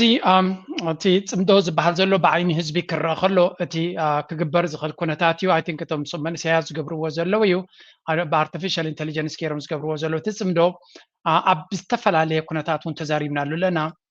ኣብ መንጎቶም ህዝቢ ዝግበር ዘሎ ኩነታት ንሪኦ ኣለና ናብ ፅቡቅ ገፁ ዝኸይድ ናብ ፅቡቅ ገፁ ከይድስ ውፅኢት ናቱ ንርኢ ኣለና እቲ ወታደራዊ ፅምዶ ከም ዘሎ ክሳብ ሕጂ ራና ምድሕሪ መጋረጃ ክህሉ ይኽእል እዩ እቲ ናይ ህዝቢ ግን ዳርጋ ናይ ዝበፅሓና ፃውዒት ዝነበረ እውን ኣብ ምሁራት ክሳተፍዎ ናብ ካልእ ደረጃታት ክሰግር ኣወል ስዒድ እውን ኣብዚ ሓዳሽ ትመፅእ ዘላ ፅምዶናቱ እቲ ፅምዶ ዝበሃል ብታሕቲ ታሕቲ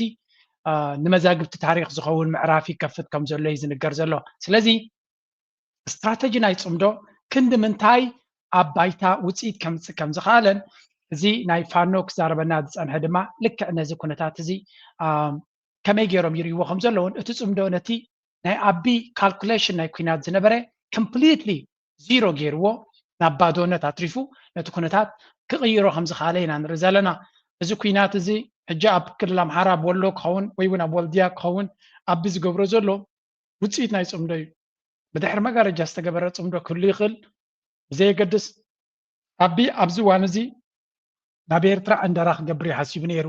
ካልኩሌሽን ስትራቴጂካዊ ካልኩሌሽን ናይ ኤርትራ ግን ነቲ ኩነታት ኣበርዒንዎ እዚ ንሪኦ ዘለና ምዕራፍ ኮይኑ ኣሎ ከምቲ ኣምባሳደር ዓንደ ብርሃን ዝብሎ ፀንሐ ድማ እቲ ፅምዶ ናብ ህዝብን ናብ ምሁራትን ሰጊሩ ኢንስቲትዩሽናላይዝድ ክኸውን ድማ ትምኒት ናይ ኩልና እዩ ካብኡ ቀፂልና ነቲ ዘሎ ኩነታት ንእሽተይ ነቲ ፖለቲካ ብፍላይ ካብ ትግራይ ዝመፅእ ዘሎካ ዘረባታት ትስማዕ እዚ ንምግባር ካሊእ ጓል መንገዲ ምውፃእ የድልዮም ኣብ ጓል መንገዲ ኣትዮም እንክሊር ዝብሉ ዘለዉ ተማሂርና ዝብሉ ምሁራት ኣብ ፖለቲካ ትግራይ ኣስተዋፅኦ ነይርና ዝብሉ ኣካላት ኣብ ውትድርና ኣስተዋፅኦ ነይርና ዝብሉ ኣካላት እና بزعبة تجري يجب سنة إذو لأكلات عرضها الله يهلو حطنا قلسي تتعي برتعي نركن ذكالي زرزر تنتنازل ليه ببيراو خبر المتلون التاريخ أي تنبرك خمس زوزي حزون تنبرك ما ينقرن تقول بسلامه من جدي فتحي تالي زمنا يملس مريتنا يملس حقاو بوليتيكاوي سممعنا إثيوبيا ناي إثيوبيا ولا جنرال مقبي استزاربيو أتي كنتات تغارو عقلهم عم مودع كم زلو نزد ما بستقالة متن بزقال تفي مفتحك رقبولو زقبرو زلو تعوعيتنا نرزلنا أبي أحمد جن أبكم متاتصل اللي كم زاتري وزلهم نسون أبي أحمد እንደዚህ ጌታቸው ረዳን ሕምባሾም ይኳላለሱ ከም ዘለው ኢና ንርኢ ዘለና ለንቀነ ግን ጌታቸው ረዳ እስከ ስምዑ ወልሃን أبي أحمد እንደዚህ አይነት ሶፊስቲኬትድ አእምሮ የለውም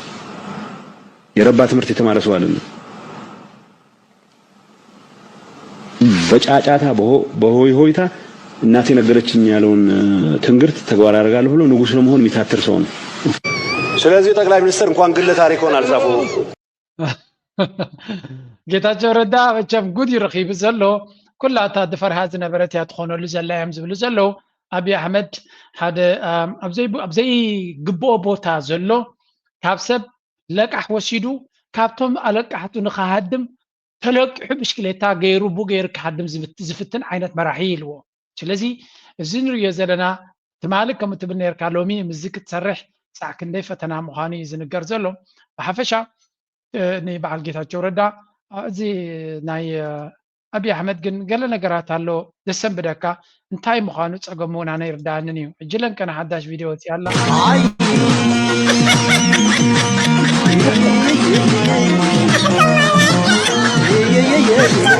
እንታይ ዝገብር ዘሎ እዚ ሰብ እዚ ኣነ ክርዳእኒ ይከኣለና ኣሎ እዚ ቪድዮ እዚ ብብዙሕ መንገዲ መፂእኒ ኣሎ I don't even know እንታይ ክገብር ያው ደኒኑ ዘሎ ይቕረታ ዲ ሓትት ዘሎ man this guy is I think ብዛዕባ እዚ ሰብ እዚ ብዙሕ ሓበሬታ የድልየና ኣሎ ብትክክል ኣይፈለጥናየን ኣለና ገለ ነገር ሳለዎ ገለ ምስጢር ሳለዎ ኣነስ እዚ ሰብ እዚ ናይ ጥዕና ይመስለና ኣሎ ሓደ ሰብ መግለፂ ክበና ክኽእል ኣሎ what's really going on ምስ አብይ አሕመድ ኣብዚ ምስ መራሕቲ ክራኸብ ከሎ ዝገብሮ ዘሎ ኩነታት ገለ ነገር ሲ ዘይፈለጥናዮ ነገር ክህሉ ይኽእል እዩ ዝብል ገምጋም ኣለኒ but again this is their thing ካልእ ፅዱ ነራትን ክንረኽባ ይከኣልኩም አብይ አሕመድ ንዊልያም ሩቶ ሕቁ ብዘይ ፍቃዱ ክደርዝ ርኢናዮ ከይኣኽለና ሕጂ ድማ ቫምፓየር ዲ ተቐይሩ ዘሎ ወላ ይቕረታይ ዝሓትት ዘሎ it's just a lot of weird stuff ብሉ እዚ weird stuff ብዙሕ ነገር ኢና ንሰምዕ ዘለና خدم تمنين يسألاتنا تم كاوزي زخدو جيبؤمن كودمن محسوية تم حشاخر تم بجنزة وزمور بالشوق بالسمية كنا كحلنا كنحسب كنقللنا فتنا حزب تግራይ ክፍታሕ ይጽባሕ ኣብቲ ፈተና ህዝብ ትግራይ ሸተተት ነቲ ህዝብ ጥራሕ ኣይኮነን ዝጎድ ነቲ ባዕሉ ነቲ ሸተት ዝበለ መጀመርያ ዝጎድ እሱ መጀመርያ ተጠቃዒ ጀነራል ጆን መዲድ ድማ ተደጋጋሚ ነቶም ባንዳ ዝብልዎም ዘለው ኣብ ምጥቃዕ ብዙሕ ዳርጋ ብግልፂ ከጥቅዕዎም ኢና ንርኢ ዘለና ዕላምኦም ንሕና ኢትዮጵያውያን ኢና ምስ ኢትዮጵያ ኮይንና ኢና ዓዲ ክንምስረት ንኽእል ልብል ነገር ይመስል ብከምኡ እውን እዩ ናብኡ ከይዶም ዝኾኑ ናታትኩም ድማ ሕዚ ብዋኻትኩም ወገን ዝሰምዖ ዘለኹ ድማ ዓዲ ክንምስረት ኢና ዝብል እዩ ዓዲ ክንምስረት ኮይንና ድማ ምስ ናይ ኤርትራ ዘሎ ሓይሊ ፅምዶ እናተባሃለ ዝተመስረተሎ ንፅምዶ እውን ከም ትድግፍ ኣብ ዝተፈላለዩ ቃለ መሕትታትካ እውን ንርኢ ኣለኹሞ በዚ ሕዚ ክልቲኹም ማለት እውን በቲ ንአዲስ አበባ ወገን ከይዱ ዘሎ ሕዚ ድማ ነስመራ ኮይኑ ዘሎ ወገን تايز مثل كلتيهم تلا أختيهم تمسلو مالت أفتيو نايبي تلا أخي خوينو نايبي قد أي لفتسم له أو زدما ناي إساياس هجرنا تيدلي أيول كن مس إساياس بسرح قناة هذا اللومو إذن دحر كوينو أمون قمن يتعرف لا تقرأي أي زي لا تقرأي تتعرف لامو إذا خمي جاي أنا عبرت حلو استشام مينستر عبرت دللي وهي زخنا بوتات حاضر لا أسأل النعر ما أسأل نخيداش هاي الذي بقرن أب إثيوبيا الله ورينيام حوحات فريسام وحوحات مسيلام قني لهم كعبل سكنا خجور وان حوحات مكرسات بمسرع بقانتا نولهم منجس زخنا دهان منجس أفريسام شو خيرم تشيمو بحفشة تي تمدو زفترو زلو نوتي أبي إثيوبيا نتي ولا تميديا ناي تجراي ولا تي مهور ناي تجراي نتي تمدو بزعو زي أبزعوان كأنقصو كفرسو كصبرو زفتني نانري تتقمنا يتسمدو سلدي رايوم دي ويس مستي أجندا نسوم زغمت وصل زي كيد I don't know بوغن إرترا نسمدو زدقف منفس كل جزيان سمعينا جن تنك أغاز اللي يسمدو مخانو لما بزحاتي إرتراوين لما تنك أغاز زلو سمدو كخونين عندلي فلايا منغو تزبي كفتر زخل معزناتات بتنك أغاز كرر وزبلي I think أول أبز حلفت فيديونات قليت واني رحادك أبو كفت قليلي حدا جاي يقولون مالت قراي كونن نابنت إذا حدا خفتي حدا قاتاتيو زملكوتوكم أكلات نحبر لنا إزي أبعدا قات أورونا استتحزه سنع نغفاي إزي أتي حقاو نعفا خون كله إزي أتسنع نغفاي أبكل التسلسة أداو مسبتحه حبرو كمزي لي داماسس سلازي أبعيدكم بمحساي كتفلطوا وتخوليكم مغنياتو يبلل سلازغونا رأي وزنما نتناي قدم نعفا نايز حدش نعفا حبر اللخيم أمونغو تناي بحق نعفا أتيميم نابع لاقا فحزب بلوه سلازي تنقاغي حتت Yes, إرترا بزح تنقاغ زدليا عد مخانا مجنزابي يدلي. There's a lot of challenges. أبي إثيوبيا بزح دراماتات كم زلون فلتينا. بس كده حنا بتناي بوليتيكا ودراما نشتيس أن هنا خنسجر نابي إرترا قصنا. بزح تنتنا كذي كساعة مودة هذا أنه حراي كنكي دينا بتعمل صبوك يزبلن إذا حج زبلو زبلو هلو ساتات أي بلن النعي أمودة هذا نايب حقي أي مسلم مني لو خزارة بقوله نايب حقي مسكونة لي سجدت لي نعي كذا العبد متركي ومخنيا إذا خل أي يسرح عرفت غير سلدي ما تسعد عملني وايشجر أي بوليتيكا رقيبات تزال. استغلا ساي دفار جل خون خيلي جن قرب لبنا بدل تبلي أبتا أسار أربعة معناته وال دويل اللي نجير يخاف قديمة تقدم يتزولكو حجون زخونات بتقوى عاويلة ولا هنقول شعا أنا حيمس ولنا مسزاربكو أنا حيون يلنا مسولنا زا قداي نجيرين هنا نقول ساعتون نجيره السخاسي سجعنا حافي ديتا وحلقة من يخان برجينا حمدو وكيل كاتخي برجينا حمدو زي وكلكاس بنات كاركب ركب تفتيركا وي نبرجينا حمدو يكون أنت بحيلو يخيد كيدو فتنا على خيداك لأني مرقتي نتصوريني رب العلا أبي زوصل كونا ويحجيزي أبي أبلع له تقرأ أبلع له بحزب محارة أبلع له زبا ورما زوصل اندار أخو أبي أبزمر حو إثيوبيا خينا كالس فأريني أكو كل زلت صوني رب جينا زتقبر دل حاجة برجينا حمدو خما قاقلو يو مسوال كوتا قلب على زبل النساء أتانا كيروس كأز أزياء تاكنا بحجون نحن سوقنا لنا تقال ستراح يتعود سجم يلا جينك عوات هايكلين نفتو مسوز اللون كباس نمنتايو زملو زلو زرمات أي نبر مشونا زيادة بوليتيكا موداتا حديق ببوغنو ننربحو زيان رياضة لنا دمات مسل تاناي موداتا وتسيد جن حنتي تبغتي قد مناي أول سعيد على نزوكونا تاتزي مزازمي كتكون تخل ودوق انجرال إلنا نسالم حلالات هزبي إرترات بحال هجر اللاتنا إرترا منينا شعبيات رايايلو منينا حلافة رايايلو منينا كريستيان ترايايلو منينا إسلام ترايايلو إرترا نا إرتراويان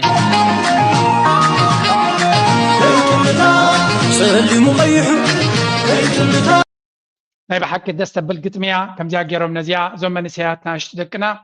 እዞም ኣሕዋትና ናሽቱ ዝገብርዎ ዘለዉ ነቲ ስነ ጥበብ ነቲ ሓድነት ናይ ኤርትራ ምስ ባንዴራ ኩሉ ግዜ ኣዕቢና ክንሪኦ ዘለና እዩ ካብ ወፂልና ለንቀነ ካብ ኤርትራ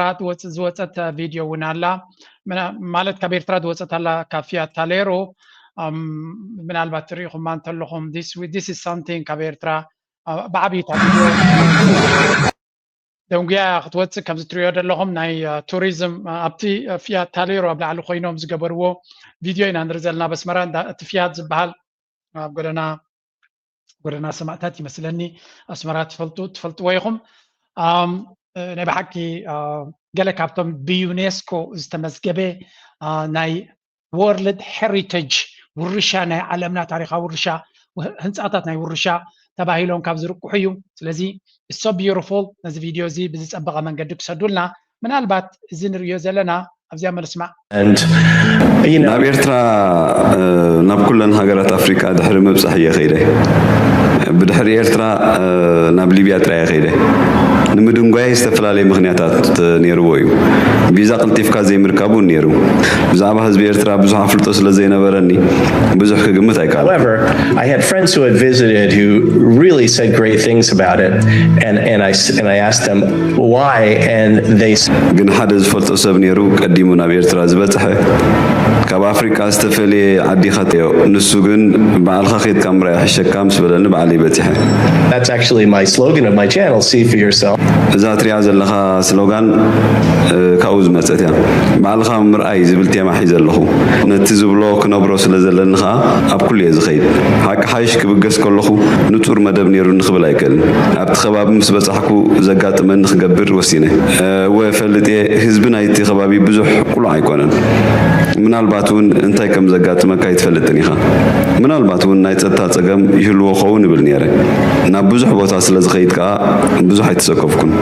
What was different about Eritrea that you haven't seen or you haven't faced in other African countries? ኣብ ካልእ ክፋል ኣፍሪካ ግን ኣብ ኤርትራ ፍልይ ዝበለ ጋሻ ናይ ምቕባል ልምዲ ኣሎ The capital is very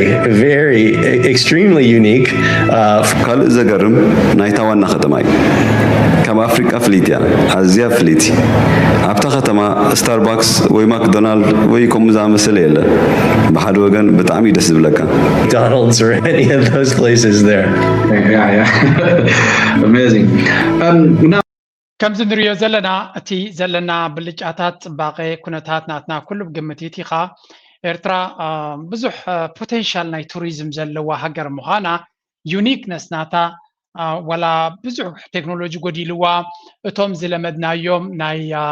ኣይከንስ ናይ ቱሪዝም ኣብ ካልእ ዓለም ክኸይድ ከሎ ሰብ ናይ ኣሜሪካ ብራንድ ሳለካ ኣብ ዝኾነ ዓዲ ምስከድካ ሳምቲንግ ፋሚሊየር ንስኻ ትደልዮ ወይ እውን ንስኻ እትፈልጦ ነገር ክትጥምት ተደሊኻ እንታይ እዩ ዘጋጥመካ ብዙሕ ግዜ ሜክዶናልድ ድዩ ስታርባክስ ድዩ ገለገለ እዞም ኣብ ኩሉ ዓለም ዝርከቡ ናይ ሙሉእ ዓለም ልሙዳት ዝኾኑ ገፃት ኣለዉ ኤርትራ እሶም የብላን እዚ ዘይምህላዋ ናይ ኤርትራ ግን ከም ኣሉታ ወይ እውን ከም ሕማቅ ጥራይ ክውሰድ ዝኽእል ኣይኮነን ምክንያቱ እዚ ዘይምህላው ንባዕሉ ፀጋታት ኣለዉ ምክንያቱ ሰብ people want to discover ነገራት ሓድሽ ነገር ክርኢ ይደሊ ሰብ ፍሉይ ነገር ከስተማቕር ደሊ እዩ ስለዚ ኤርትራ ፍሉይ ነገር ኣለዋ ኦልሬዲ ነዚ ፍሉይ ነገር ብኸመይ ንጥቀመሉ እዩ ትሕቶ እዚ ሕጂ ንሪኦ ዘለና ምናልባት ኣብዚ ዓመት እዚ ቁሩብ ትለይ ተስፋ ከም ትገብር ዝገብረካ እዚ ናይ በዓል ፊያት ታሌሮ ድዩ ኣብ ዝሓለፈ ድማ ኣብ ጎደና ሓርነት ተገይሩ ዝነበረ ናይ ፋሽን ዊክ ተባሂሉ ዘሎ እዚ ናይ ፋሽን ነገር እዩ ነይሩ ኩሉ እዚ እንታይ ዘርእየካ እቲ መንግስቲ ንቱሪዝም ከም ኣገዳሲ ፅላት ክወስዶ ይደሊ ከም ዘሎ ነቲ ቱሪዝም ክፉትነት ናይቲ ሃገር ሆስፒታሊቲ ናታ ኣጋይሽ ንምቕባል ዘለዋ ባህግን ዘለዋ ቁርብነትን ዘርኢና ንርኢ ዘለና which is amazing this is exactly what we want ስለዚ ኤርትራ ናብ ከምዚ ዓይነት ስቴጅ ክታቱ ብዙሕ ግዜ ተዛረብናሉ ነገር እንተለዎ ንሱ እዩ ኤርትራ በቲ ብቐረባ ክትረኽቦ ትኽእል ምንጭ ናይ እቶት ክትጅምር ኣለዋ እሱ ድማ ቱሪዝም እዩ ቱሪዝም ማለት ሰብ መፅዩ ነቲ ዘለካ ይዝርየልካ ሓድሽ ነገር ኣይኮንካን ክትቅርብ ዘለካ ሓድሽ ነገር ትፀበቕካ ፅቡቕ እዩ ዝያዳ ግን ነቲ ዘለካ ኣፀባቢቕካ እንተሪብካዮ ንሱ ንባዕሉ ነብሱ ዝኻልእ ፀጋታት ይደምፃልካ ስለዚ ቱሪዝም ዝያዳ ክድፋኣሉ ዘለዎ እዩ كدفعلو كتبل كلها ግን ከምዚ ሕጂ ንሪኦ ዘለና ሓደሽ ነገራት ነቲ ዘለካ ንምፅብባቑ ክትጎይለካ ሪሊ ንኣብነት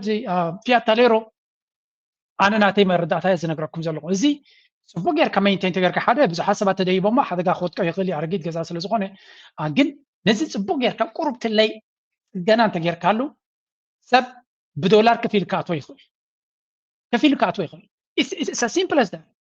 ኣብ ዝኾነ ሃገር ኣነ ዝኸትክዎ ከምዚ ዓይነት ወርልድ ሄሪቴጅ ህንፃ ሰብ ከፊሉ ይዛቱ ብፍላይ ወፃእተኛ ቱሪስት ከፊሉ ይዛቱ ሪጋ ገይሩ ይዛቱ so this is a very legitimate ዝኾነ ምንጭ ናይ እቶት ክኸውን ዝኽእል ነቲ ሃገር ስለዚ a little bit of maintenance ምክንያቱ we really need this to last እዚ ህንፃ እዚ ንነዊሕ ክቕፅል ኢና ንደልዮ ኣሜን እቲ ዩኔስኮ ገለ ክገብር ነይርዎ ነዚ እናርኣየ ነቲ ናይ ታሪኻውያን ህንፃታት ንምፅጋንሲ ክጓየለኒ ዝብል ግን ኣብ ኤርትራ በፂሑ እግሮም ሓፂር ስለ ዝኾነ ይርዮም ነለና ስለዚ ከም ዘለዎ ብጥንቃቐ ክንጥቀመሉ ለና ክሳብ ዝፅገን ምስተፀገነ ግን እዚ እዚኣ ትካል እዚኣ ነፍሳ ዝኻለት ኣታዊ ክህልዋ እዩ እቲ ኣታዊ ናታ ድማ መሊስካ ከም ተፀባብቓ ብጥንቃቐ ብኦሪጂናሊቲ ናታ ንክትጥቀመላ ይገብረልካ ካልኦት ህንፃታት እውን እዚኦም ኣብዚ ንሪኦም ፀናሕና ብዙሕ ነገር ክትገብረሎም ንእሽተይ ነገር ክትገብረሎም ግን ነቲ ፅባቐ ግን ዓብይ ረብሓ ከምፅኡልካ ዝኽእሉ እዮም ሲነማ ሮማ ንኣብነት ሰብ ሲነማ ክርኢ ዝኣቶ ዘሎ ሲነማ ኢምፐሮ ሰብ ሲነማ ክርኢ ዝኣቶ እዚኦም ነገራት እዚኣቶም ክዕፀው እዮም ምስ ግዜ ታይዳ ቱሪስት ጥራዮም ክኣትዎ ስፔሻል ኢቨንትስ ጥራይ ክትገብረሎም ምክንያቱ ዲስ ኣር ኣትራክሽንስ ኣብ ከተማ ድማ ብሪጋ ገንዘብ ከፊልካ ክትኣትዎ ኣሜን ኣብ ዱባይ ታሪክ የለን ኣብ ዱባይ እንድሕር ከድካ ሓድሽ ህንፃ ይሰርሑ ንኽትሪኦ $50 ገለ ክፈል ብልኻ ወይ እውን ነዊሕ ገዛ ስለ ዝኾነ ኣብ ላዕሊ ኮይንካ ገለ ክትርኢ 50 ቅርሺ ኣብቲ ሩፍቶፕ ገለ ክትገብር 100 ቅርሺ እቲ ገንዘብ ከምዚ ገይሮም እዮም ዝእትውዎ ነቲ ገንዘብ ወሲዶም ድማ መሊሶም ካሊእ ይሰርሑ ስለዚ ኤርትራ ነዚ ቱሪዝም ዘለዋ ፀጋታት ኣብ ኣስመራ ጥራይ ዘይኮነስ ኣብ ከረን ዘሎ ህንፃታት ኣብ መንደፈራ ዘሎ ህንፃታት ጥቀ ባሕረ ዘሎ ህንፃታት ኣብ ዓዲ ቀይሕ እንተሎ ኮይኑ ኣብ ተሰነይ እንተሎ ኮይኑ ኣብ ኩሉ ዘሎ ብፍላይ ኣብ ባፅዕ ዘሎ ከምኡ ድማ ኣብ ዓሰብ ዘሎ ምስቲ ፀሓይ እውን ስለ ዝዓርግ ዘሎ ነዚኣቶም ብጥብቂ ቀልጢፍና ክንሰርሓሎም ዘለና ኢና ኤርትራ ድማ ሓንቲ ካብቲ ምስጥልያን ወይ ምስ ካሊእ ቀልጢፋ ክትገብሮ ዘለዋ ናይ ኤርላይንስ መንገዲ ሞር ስሙዝ ክኸውን ክኽእል ኣሎ ኣጋይሽ ንክመፀካ ቀዳማይ ክትዕረ ዘለዋ ኤርላይንስ እያ ድሕሪኡ ኤርፖርት ስሉጥነት ትውስኸሉ ኣለርቤር ቴክኖሎጂ ተኣትይዎ ነዚአን ድሕሪ ጌርካ ሆቴላት እውን እያ ፅገና ግን ሆቴላት ግዜ ዝወስድ እዩ ሓድሽ ሆቴል ክትሃንፅ ገለ ግዜ ዝወስድ እዩ ጥራይ ነቲ ዘሎ ፅቡቅ ዝኾነ ሰርቪስስ ክቡ ስልጠና ድዩ ምትብባዕ ድዩ ምክትታል ድዩ ምግባር እዩ ዘድሊ እዚ ኩሉ ካብዚ ዝመፅእ ገንዘብ ድማ መንግስቲ ተቐቢሉ ኣብ ካልእ ፕሮጀክታት ናቶ ኣብ ጥዕና ድዩ ኣብ ህንፃ ድዩ ኣብ ትምህርቲ ድዩ ኣብ ሰራዊት ድዩ ኣብ ህዝቢ ድዩ ክጥቀመሉ ይኽእል እምበር ቱሪስት መፅኡ ቱሪስት ክመፀና የብሉን ኢሉ ዝኣምን ሰብ እውን ኣሎ ኣነ የሕዝኑን እዮም ካበይ እቲ መንግስቲ ኣታዊ ክረክብ እንዳሓስብሉ ይመስለኒ ዝኾነ ናይ ሎሚ ኣርእስቲ ምስቲ ንሪኦ ዘለና ነቲ ኩነታት ኩሉ ኣተሓሒዝና ክንርኢና ንፍትን ዓድና ሰላምን ርግኣትን ኮይኑ ናብ ምዕባለ ጥራይ ንሓስበሉ ብዛዕባ ምዕባለ ጥራይ ንዛረበሉ መድረክ ፍጠረልና እናበልና እዚኣ ክገድፈኩም እየ زي والعزوز كيو مسلو نعشاق يمسلو يزق زبس عمو تقول يزلو عمو قلبو نوى عدي عدي يلالو صفع كل دمي حري ترمي عمو قلبو نوى عدي عدي يلالو صفع كل دمي بحري نبيني